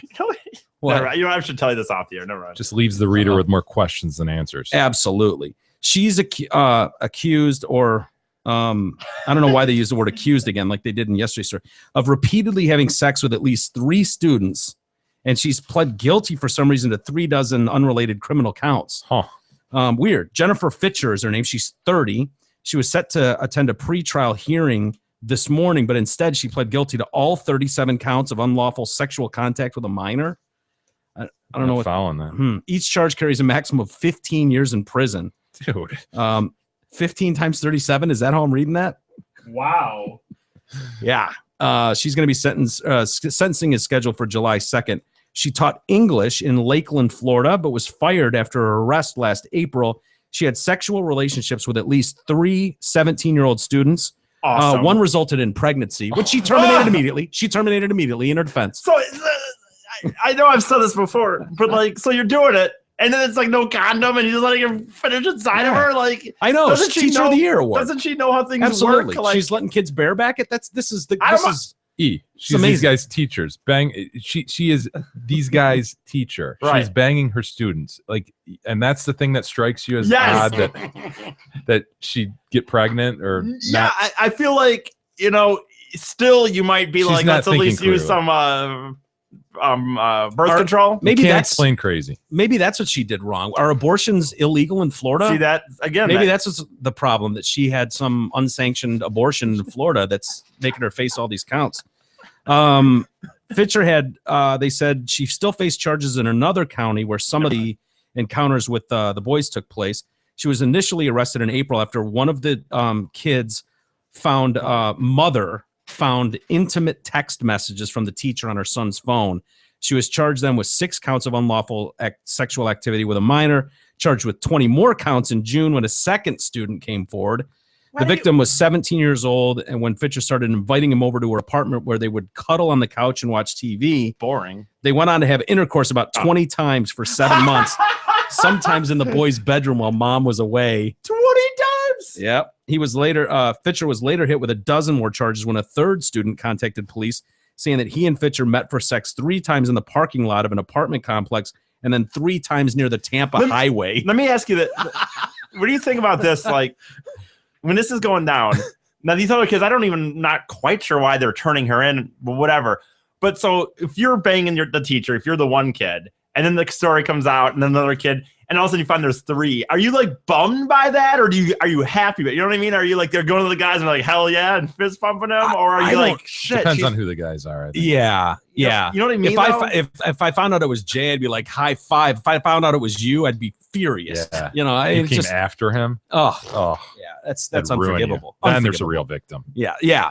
Maybe that's the problem. There was a big E in the mix that blew this whole thing up. I'm just saying. Only takes one of I them. didn't think that'd be a funny point. Like all of a sudden you find out not that you thought it was special, like you were in love or anything, but still you thought, I'm just that hot that this chick wants me. Yeah, I'm that guy. Right. Yeah. Like she had all these guys, and you kind of think she's probably not banging other dudes, and not only is she banging other dudes, but they're all high school. You know what I mean? Yeah, this chick sounds like a real nut job. I'll show you her picture in a minute. So this mom noticed her son was not at home at 5 o'clock, and he lied about his whereabouts. She looked through his phone, found texts from 2 names. One discussed an age difference, quote unquote. Who leaves to go bang their teacher and leaves their phone at home? Yeah, that's No. who leaves her phone He out? got home Oh. late and then lied to his mom Oh, about okay. where he was. So she grabs his phone and Gotcha. starts going through it. She finds 2 names she doesn't recognize and starts reading the text, one about an age difference, quote unquote. And so then she confronts her son, who had admitted then that both names were used by Fitcher. So he had fake names for the teacher. The mother agreed. So she goes to law enforcement, agrees to wear a wire. to talk to this teacher, and they recorded the conversations. This fucking teacher, Oh boy. during the call, she admitted she became pregnant with the teen's child and had an abortion. The woman also said she was in love with the student and wanted to continue seeing him. Why would you? Dude, I'm telling you, this might Chicks be the are top insane. for Toyka of the Year. We can do these every day. We say it all the time. This I know. is just so crazy. There Man. cannot. This is the weird part, though. Before she came to this school, she was cut loose from a middle school she worked at because in 2008, it was reported she had feelings for an 8th grade student. That teacher one of the teachers revealed to people there that another teacher said she had feelings for the boy and hinted to another student that she wanted to have sex with him. She said, he makes me melt into a puddle with those eyes. And so this teacher was like, yeah, our English teacher is talking about banging one of her fucking 8th grade students. And so she ended up resigning. So they send from her that down job. the road to the high school. Yeah. Where And it then- might be a bit more appropriate. Yeah, exactly. They got her in the right field, and she lived out her fantasy and started banging. Do you want to see her? Yeah. Yeah. Why are It's we not bad, especially for, Right. Yeah. Not awful, but not great. I knew you wouldn't find her great. There's other pictures of her, but I mean, Yeah. I'm strictly speaking in context. You know, right. You have to in these you're a instances. 16, 17-year-old boy, and Yeah. Oh yeah. it's I a get it. no-brainer. I got a question. Well, whatever. Oh, It doesn't there you count go. today. Another dollar. No, it doesn't count today. Okay. Starting Monday. Is that a man or a female police person? Uh-oh. Oh, I think that's a female, But- but it's a curious looking female. Good eye. That Wow. warranted mention. Wow. That's our first tranny officer. Yeah. I mean, That's a Could trans officer. I agree that I think it's a female, but It looks like a tranny officer. No offense. That's a tranny officer. Good for that. It's got the click going. Very progressive, forward-thinking police department there in Florida. Good for them. Welcome to the force, ma'am. And then we got we've talked about Craigslist before. You guys not big fans. I could see using something like Craigslist. When I hear Craigslist now, and I guess it's because we read all these stories, but I get a bad feeling Isn't that whenever I funny? hear that. Craigslist. Oh, fuck. It's funny. I mentioned teacher, and it's like it doesn't matter what the next sentence is. It's like you all know. right. Are teachers becoming what priests were to pedophilia like 10, 15, 20 years ago? Yeah. I mean, teachers it feels like to me like they're taking that role of like over the top inappropriateness in a professional capacity, where priests really had that cornered. That They had a market. lock on it. Yeah, They did, and they've really turned a corner. So that it bodes well for the teachers. Maybe they can get their shit together too. But it's weird. But yeah, Craigslist. It's like boy. Nothing good will come of this. Yeah, some guy was looking for a deal on a chest, and he got a great deal. And so yeah, that's our Craigslist story for the. Oh yeah, That's our. You got a Yeah. good deal. you got a great deal You on know- a new table, so you might want to think of Craigslist. If you're, I'll say this though. I've only actually used Craigslist a few times, and I've never had an issue with it. I bought Mhm. I bought sporting event tickets. I bought. I've never even looked at Craigslist. Me Okay. either. I got my house. Did you have to meet with someone though? I Or did met they it- send you something. I met him at a gas station, and I met the house the room I rented from in Holland. I found on Craigslist, and the Met The him Indian in the lady. bathroom The in the Indian. rest area. Indian lady that I met found her on Craigslist. Well, this is a really weird story. This is a lawyer, a newlywed lawyer in D.C., Washington, D.C. He was stabbed to death in a hotel room. He had solicited his murderer during a Craigslist exchange for gay sex. So you heard this right. He's recently married to a woman, and he's got a hotel room on the side, and he's soliciting gay guys to come over and bang him. And someone takes him up on that. Jamira Galman, 21 years old, black chick. I swear to God, I would have thought this is a white crime, to be honest with you. Is her name Jemima? Jamira. Oh, Aunt Hey, Jamira. Jesus. thought I heard Jemima. Yeah, she's got an Aunt Jamira. I Myra. immediately thought of our friend Aunt Jemima. Yeah, no, Jamira. Jamira Galman. She's 21. She's been charged with first-degree murder while armed for allegedly killing David Messerschmidt In Washington, D.C., the woman admitted to police she set up the lawyer using a masculine-sounding email address and went to this upscale hotel with the intention of robbing him. She was seen on surveillance camera entering the hotel wearing androgynous clothing, including black boots, black pants, and a black hooded jacket. The pair got into a struggle, and the defendant pulled a knife from her pants and stabbed him repeatedly until he fell to the floor, where she stabbed him several more times. Victim was found with multiple stab wounds to the back, dick and balls, abdomen area, along with one wound which pierced his heart, another which hit his spinal cord. Fuck. His hands had been bound with zip ties into a pair of makeshift cuffs. His hands were covered in defensive wounds.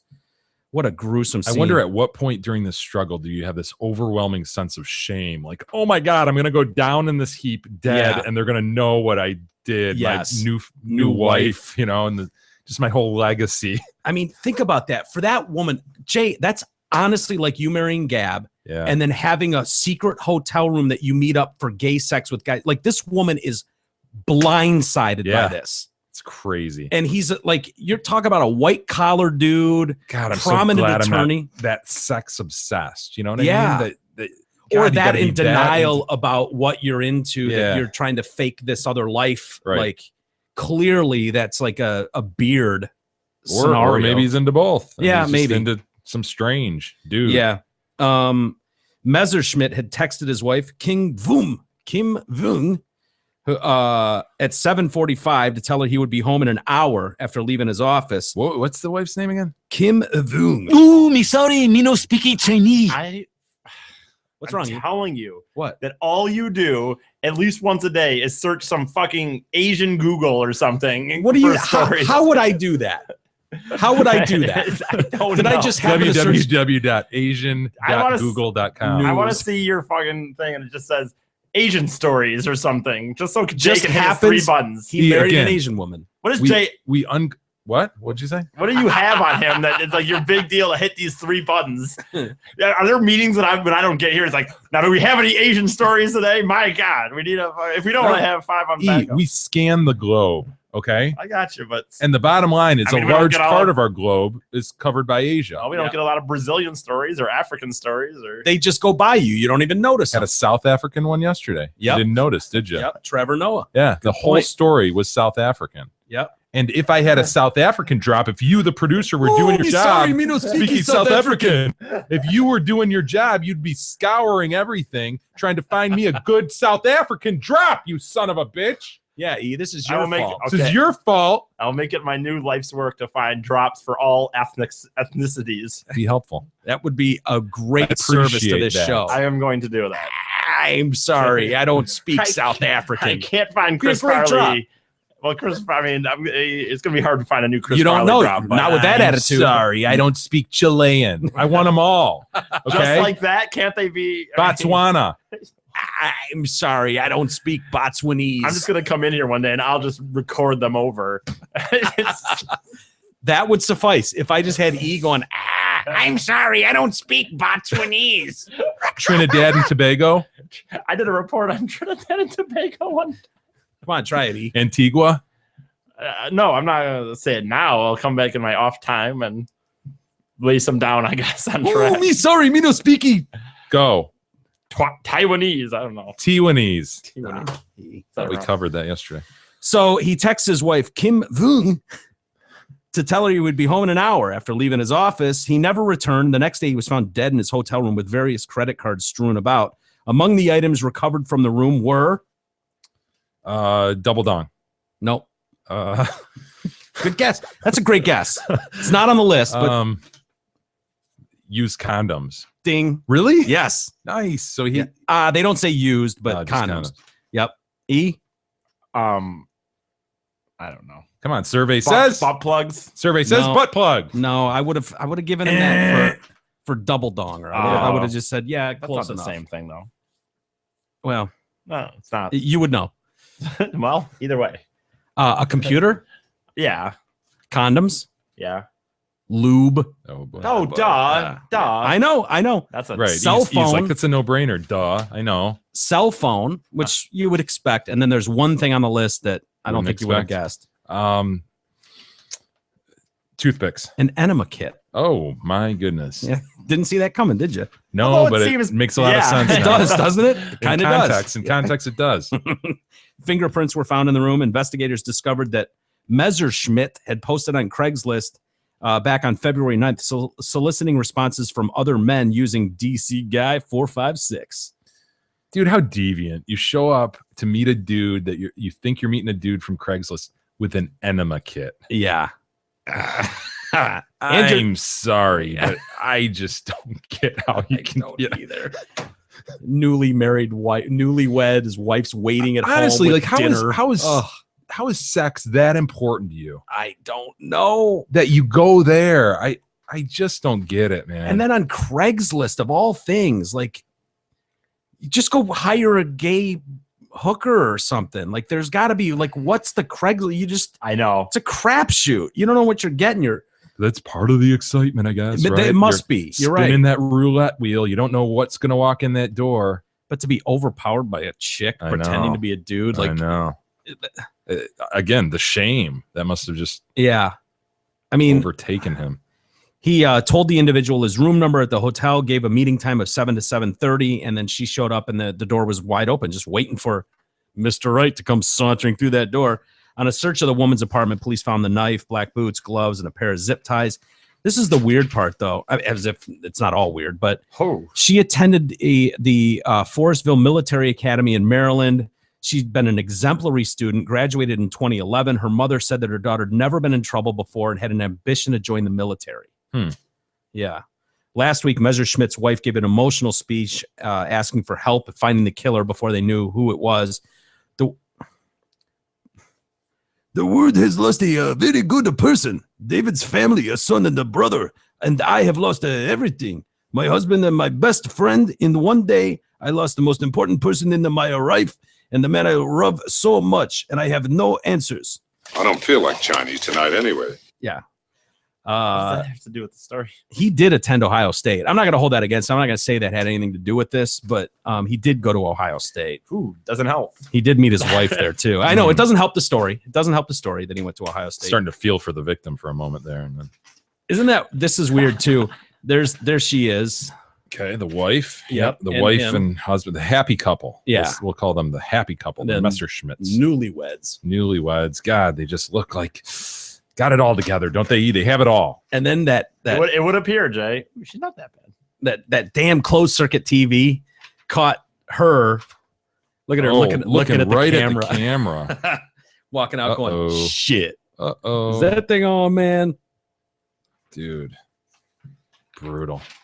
You know how you've talked about, can we just be done with frats? Yeah. Can we just eliminate frats? Fine with that. I kind of feel like can we just eliminate Craigslist at this point? Can we just be done with it? Wow. I'm tired of reading these stories on Craigslist. I don't care if some guy got a sweet deal on a table. It's not worth it. It's just not worth it anymore. Yeah. Find other ways to sell shit. It's too easy. I don't want to deal with it. You're right, man.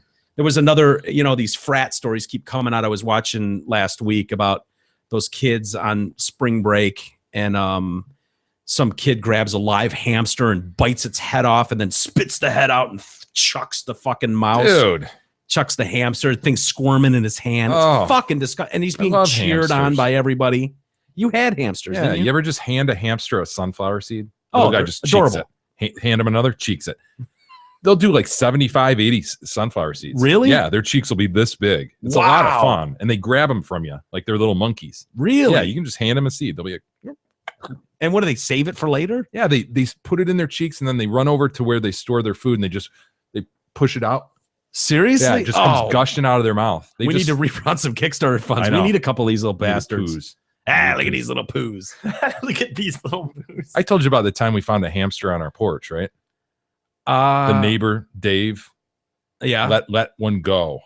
Just let it go. Let it go. And that's, I lived close to Dave, but a good 3-4 houses down with some pretty decent sized yards. Yeah. This little hamster made his way to our porch. Wow. And my brother and I went out to cut the little cord that held the newspapers together, and we had a paper route. Yeah. We go out there and there's a friggin' hamster sitting on top of the newspaper stack. You didn't think it was a rat or something? No, we immediately knew.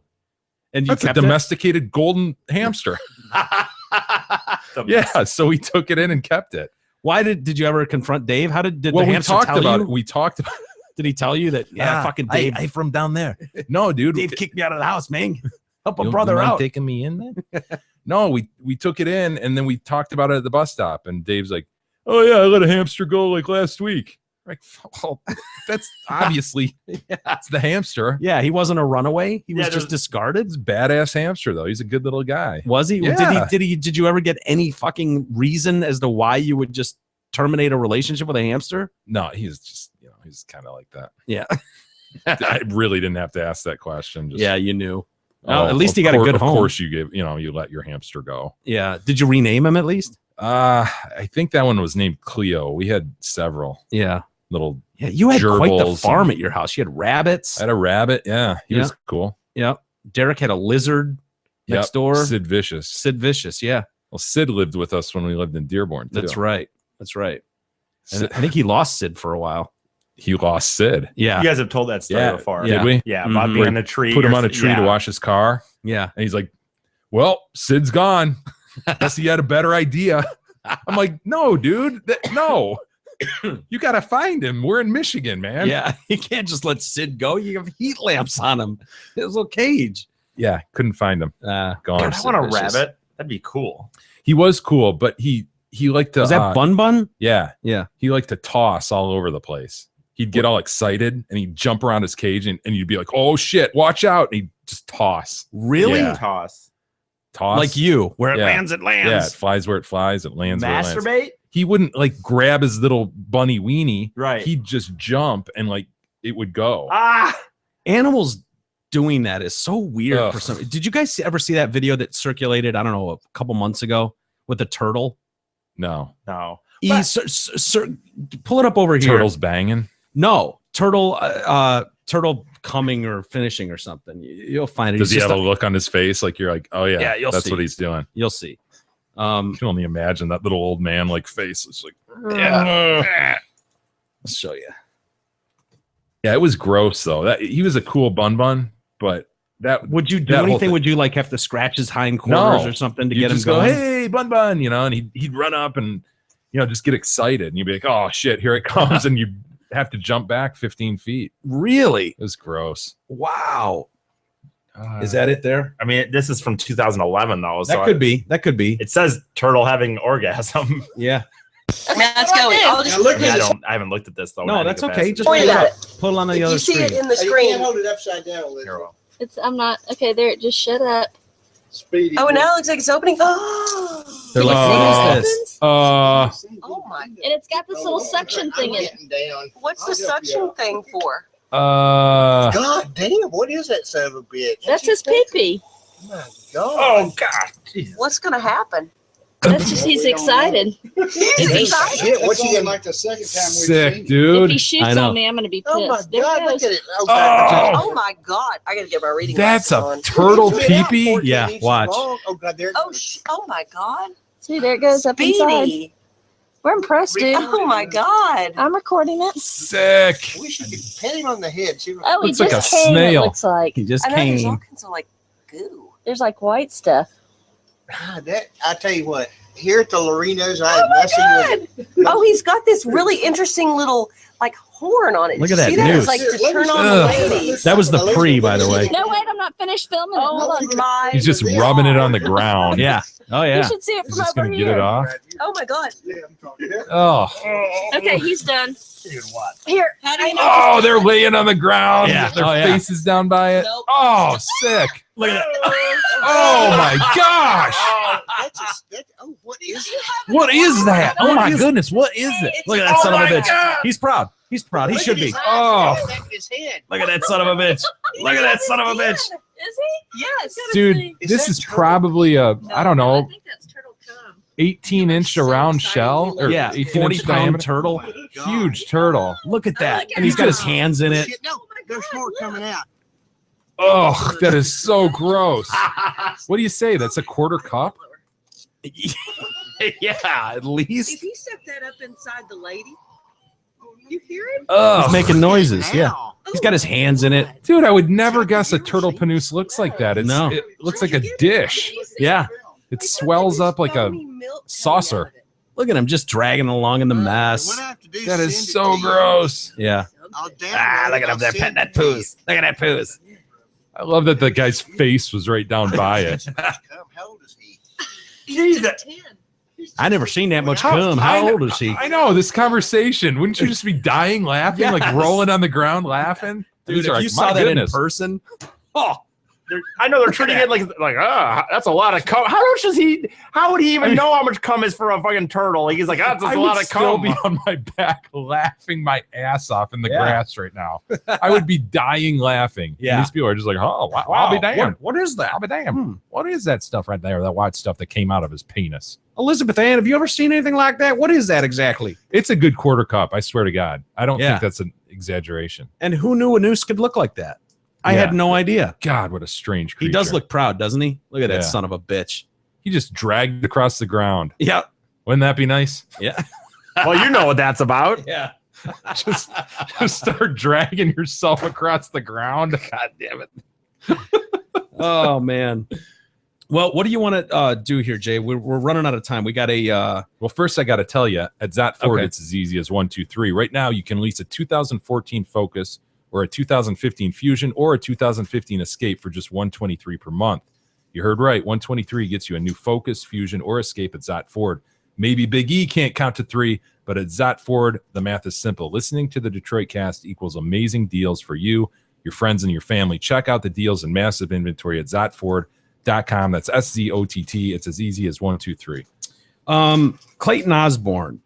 He is a guy that's suing JetBlue Airlines.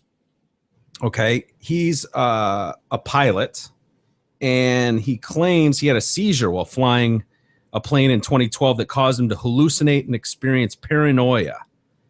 All right. He's flying the plane with passengers on board. He was a flight risk, and his JetBlue bosses should have noticed. And so he's suing the airline for $15 million. It was a flight out of Kennedy Airport. What happened to the flight? Well, they got it on the ground, but he suffered a midair meltdown that sent him running through the plane screaming about terrorists and bombs. Airline's fault. Yeah. Somehow. Osborne lost control of his bodily functions, shit himself, and pissed himself. Yeah. Before passengers aboard the plane took him down, the flight was forced to make an emergency landing in Texas. There's a 16-page federal court lawsuit said the airline officials failed to recognize that Osborne was suffering a brain seizure caused by a childhood traumatic head injury. How dare that airline put him behind the Crazy. controls of that jet? The effects of the decades-old incident never surfaced until the very day that Osborne lost his mind on the crowded flight. That's part... JetBlue's failure imperiled Captain Osborne's life as well as the lives of other crew members and passengers, destroyed Captain Osborne's career and reputation, and caused Captain Osborne national public embarrassment. Interesting theory. Yeah. You should have saved me from myself. He was having extreme feelings of paranoia and religious fervor. JetBlue issued a statement: while we can't discuss the specifics of what happened that day due to the litigation that's ongoing, we stand behind the heroic actions of the crew who followed well-established safety and security procedures both before, during, and after the flight. An FBI agent's reconstruction of that day said Osborne did not exhibit any bizarre behavior after arriving late for the 6:55 flight takeoff. It wasn't until the plane was in the air that he started to lose it. Okay, and at what point is the airline at fault for any of this? That's a great question. Are they already at fault before he gets in there because they should have done some They sort should of have better recognized. screening? They should have. I think he It never said, manifested itself before, did it? No. According to him, it never manifested itself before. But So there what was did they do wrong? Why did they owe him money? $15 million, by the way. Keep in mind, he's the guy flying the Yeah. plane. Imagine the guy flying your plane starts running up and down the Oh. aisle screaming, Jesus Christ, they're bombing everybody. demons. We're going down. He's screaming about demons and all Yeah. that shit. I think we got a small clip of the Yeah, thing. it's about 10 seconds or so. Okay. Is it going to be on the... Well, go ahead. Figure said, please don't waste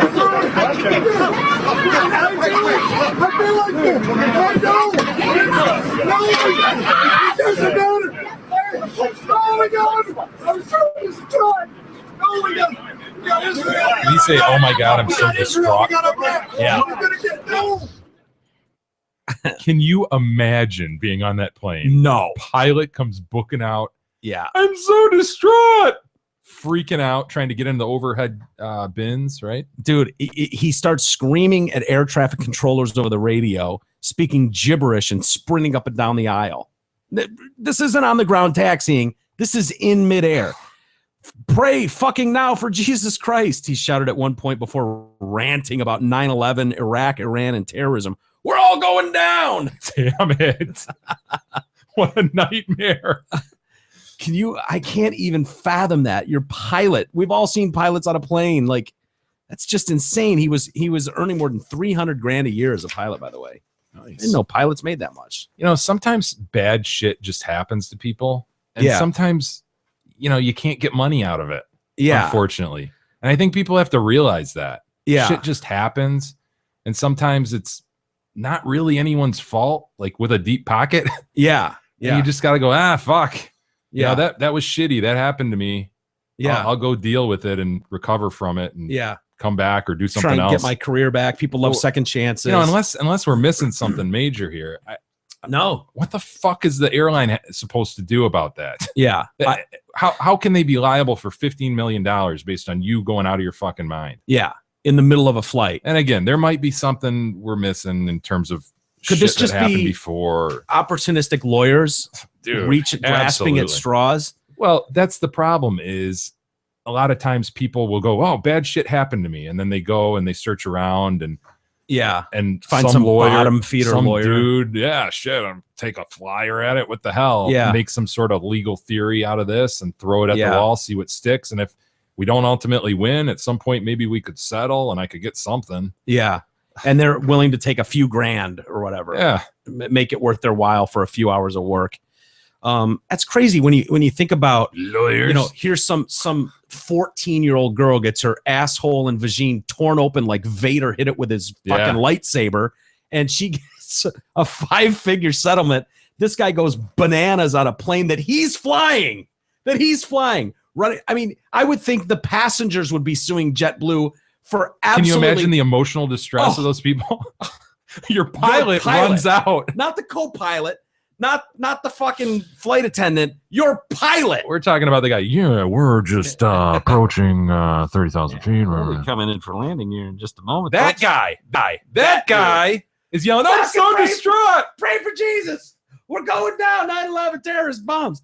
And you're on that flight. Dude, that you would never want to get on a plane again. If that can happen on your flight with if you're going to award $15 million to anyone, I'd give it to all 120 members of that flight. Holy shit.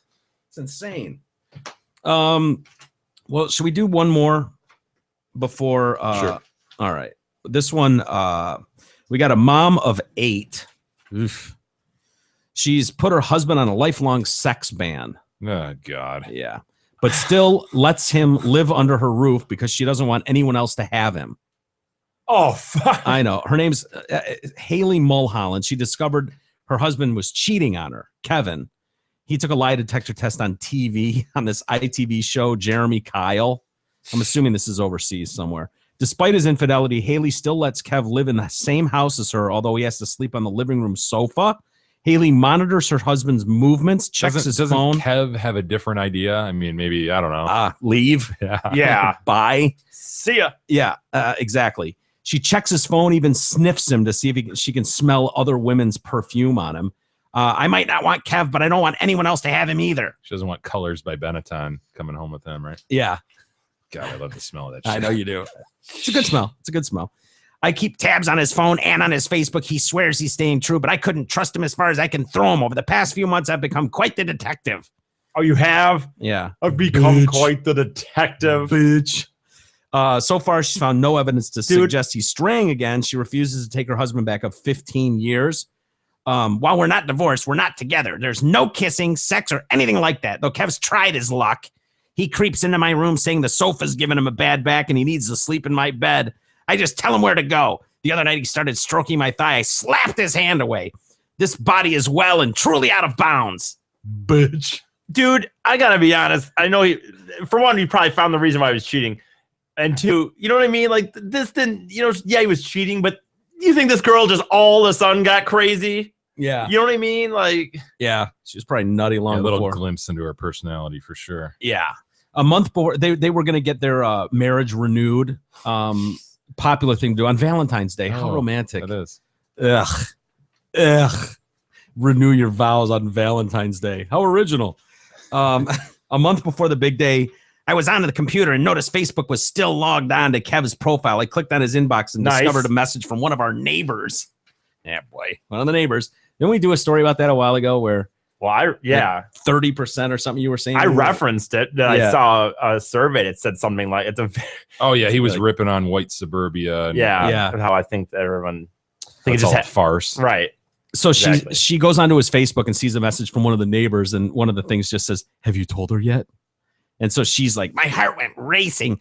Had my Kev been going around for more than a cup of sugar with the neighbors?"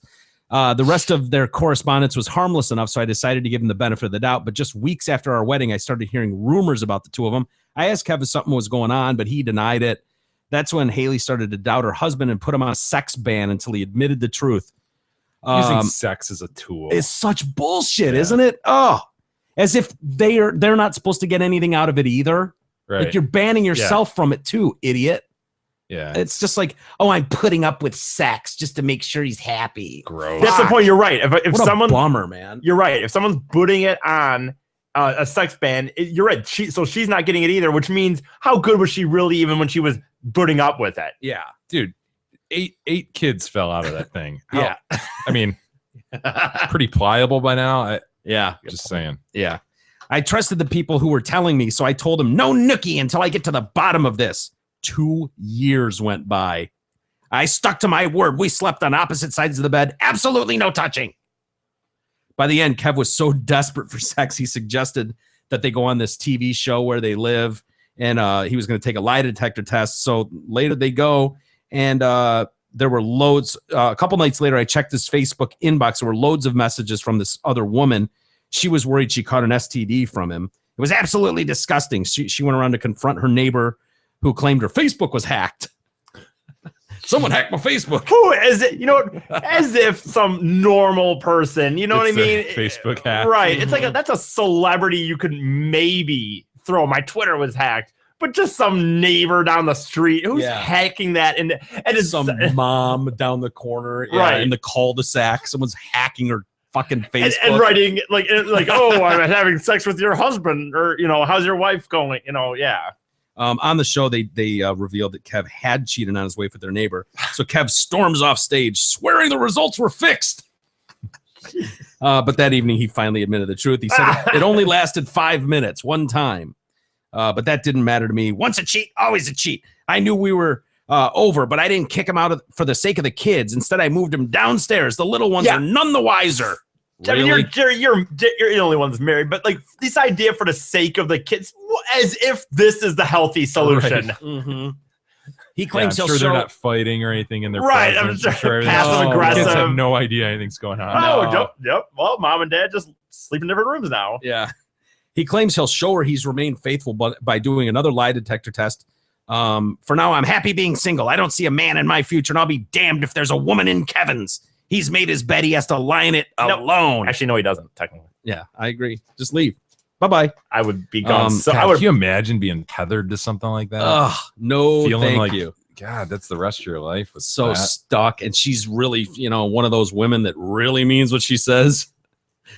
Fucking years going by without any sex. I mean, what do you expect the dude to do? Yeah. Kev says, What expect dude do? What dude do? I love Haley more than anything. No other woman compares. Oh, Jesus. The kids are my whole life.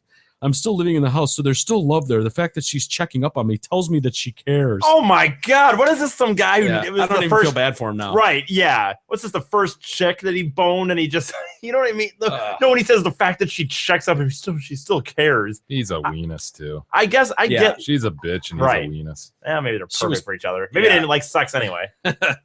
Well, I don't know. Who's the bigger asshole in that? Him for cheating with the neighbor once for 5 minutes?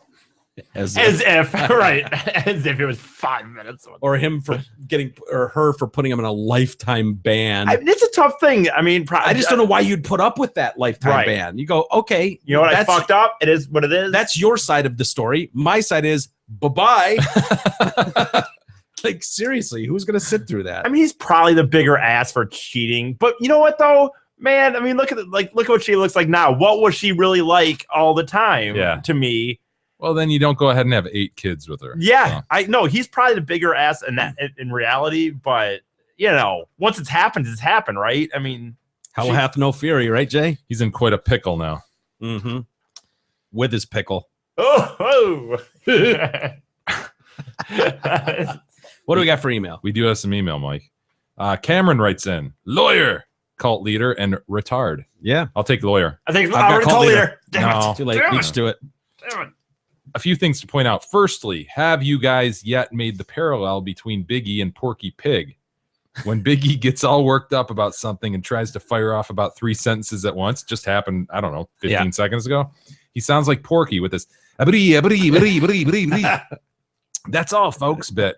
Or how Porky often has to make 3 or 4 attempts to say something before having to start over and choose different words. Yeah, to express his thoughts. yeah.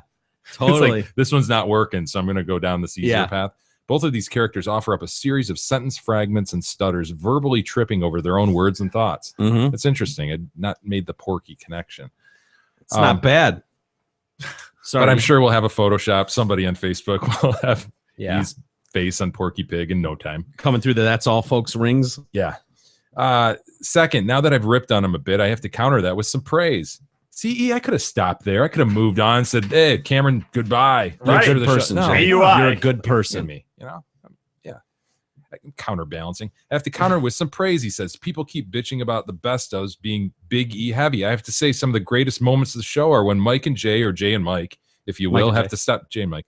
Have to stop all forward progress and momentum of the show to get some further explanation to some hidden nugget of Big E's life he started to reveal.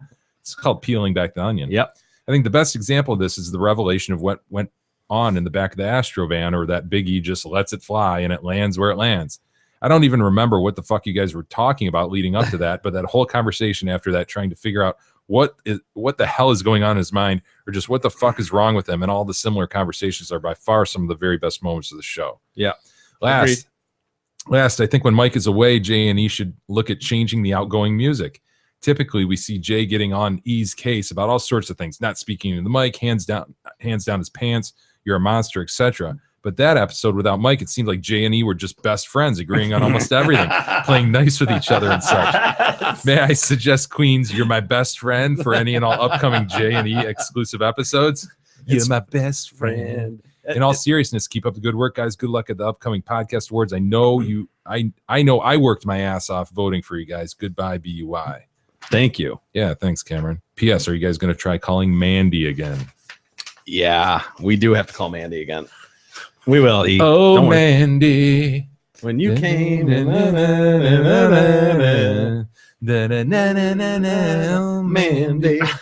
All right. Did we put that in everybody's head again? Yeah. We ruined them for the weekend.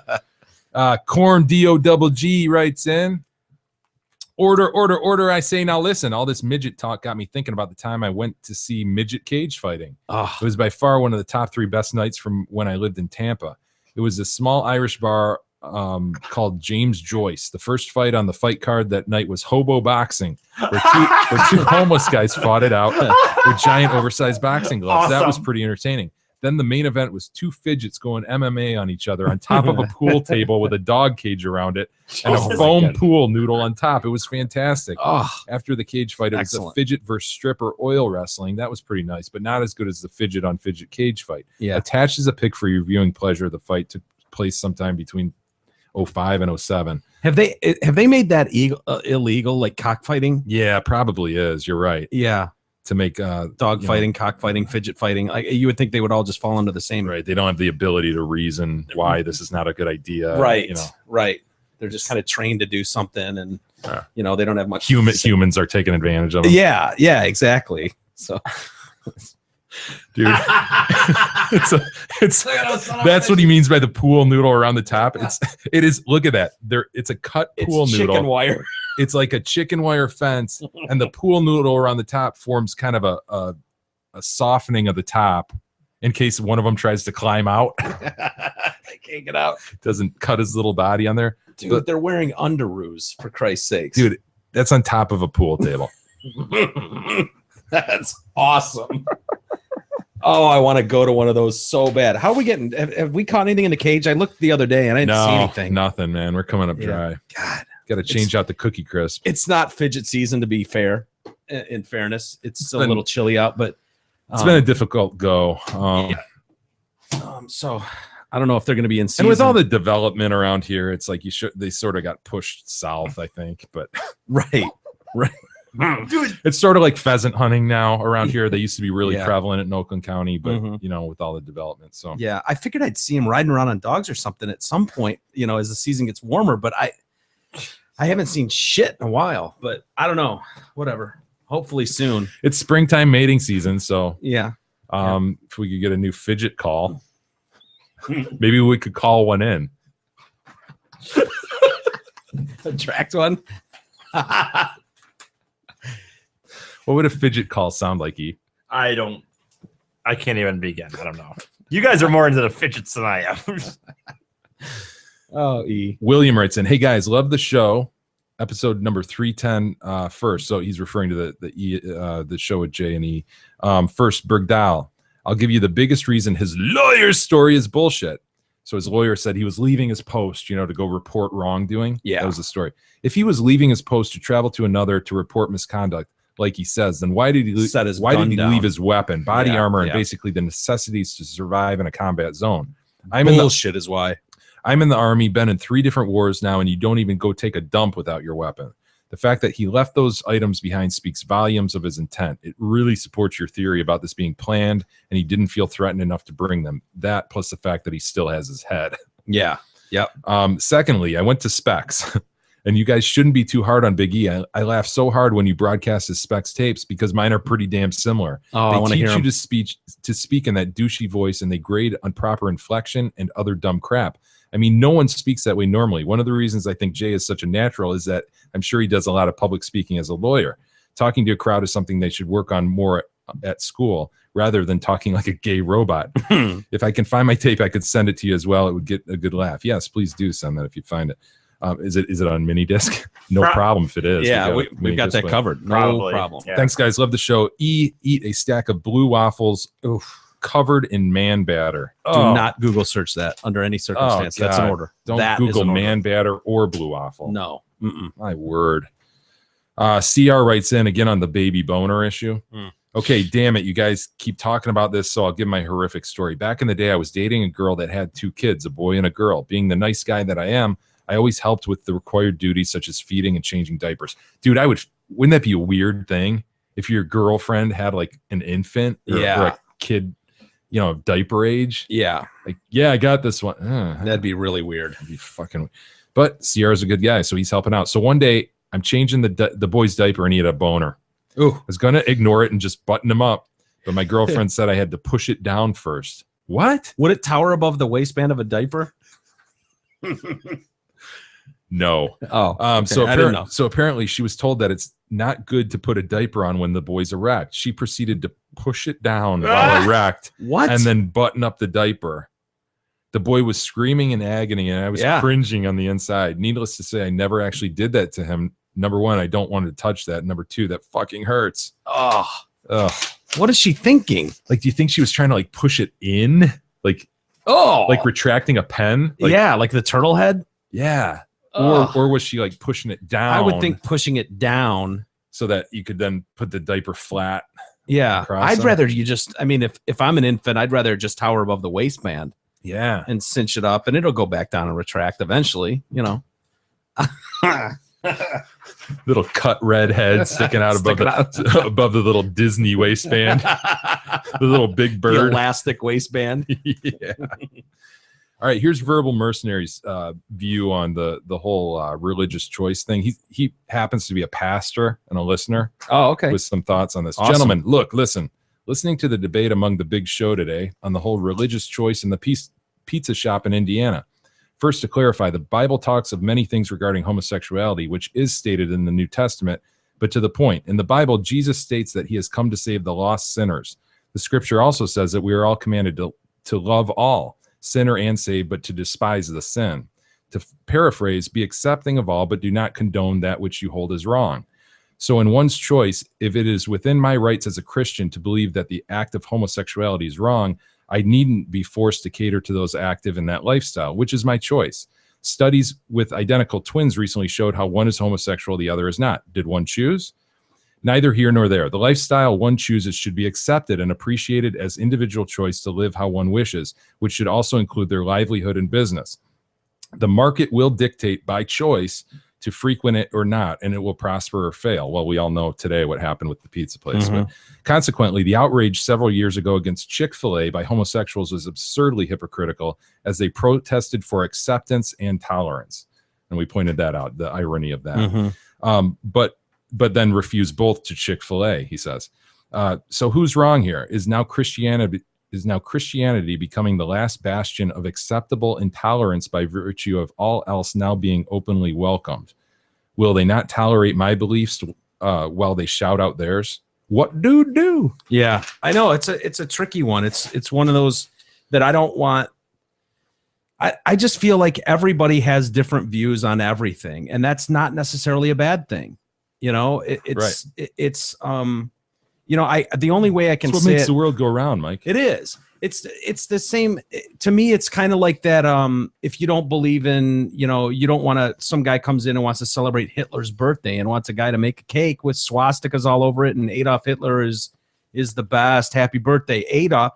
Like, would you fault a cake guy for going? Hey, I don't give a fuck what color you are. I don't give a shit what. I'm not doing that. That goes against what I believe, and you know, I'm not comfortable with that. Right.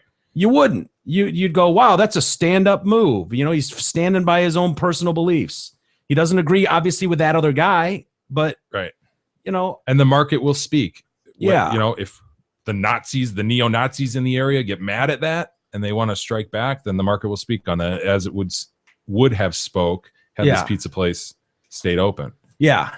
I really don't want to ever get to a point where people aren't free to say what they want to say. I don't know. I don't want to go down this road again, but it's just a shitty road to go down. But it's part of this, you know, I don't know. Maybe that's a bad example, but whatever. Joe writes in, little different topic. He's but still the wedding topic. He wants to harken back to a quote I think that Eric said. Not sure people caught this. Eric, they didn't have the most financial situation best. Jay, well said.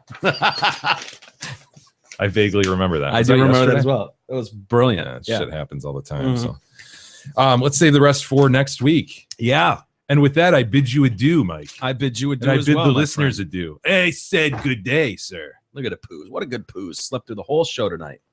Should I wake her up? No, please don't. The crown might have to speak. No, the crown is not going to speak tonight.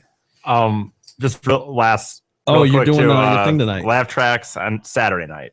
Saturday night, 8:30? 8:30, Laugh Tracks in Novi. Please go support Big E. It'll be fun. You're working on some new material, right? I'm gonna, if there's, it all depends on how many the people that show up. But it's a good way to end the night after the state game. That's a good point. Yeah. Drown your miseries or celebrate or the victory. Celebrate. There you go. Either way, it'll work. No, there's a good chance that you'll see some new stuff. You will see something new. If you've seen me before, it will not all be old. So okay, there you go. Well Sounds said. Promising. Well, good luck with that, E. Have a good weekend, everybody. Thank you for continuing to share the show on Facebook and follow everybody on Twitter, all that fun stuff, and have a great weekend. Go Michigan State! Big weekend for them in the Final Four. And, go green! Go green! Go white! There you go. There you go. Have a good one, everybody, and we'll see you first thing Monday for an all new edition of the Detroit Cast.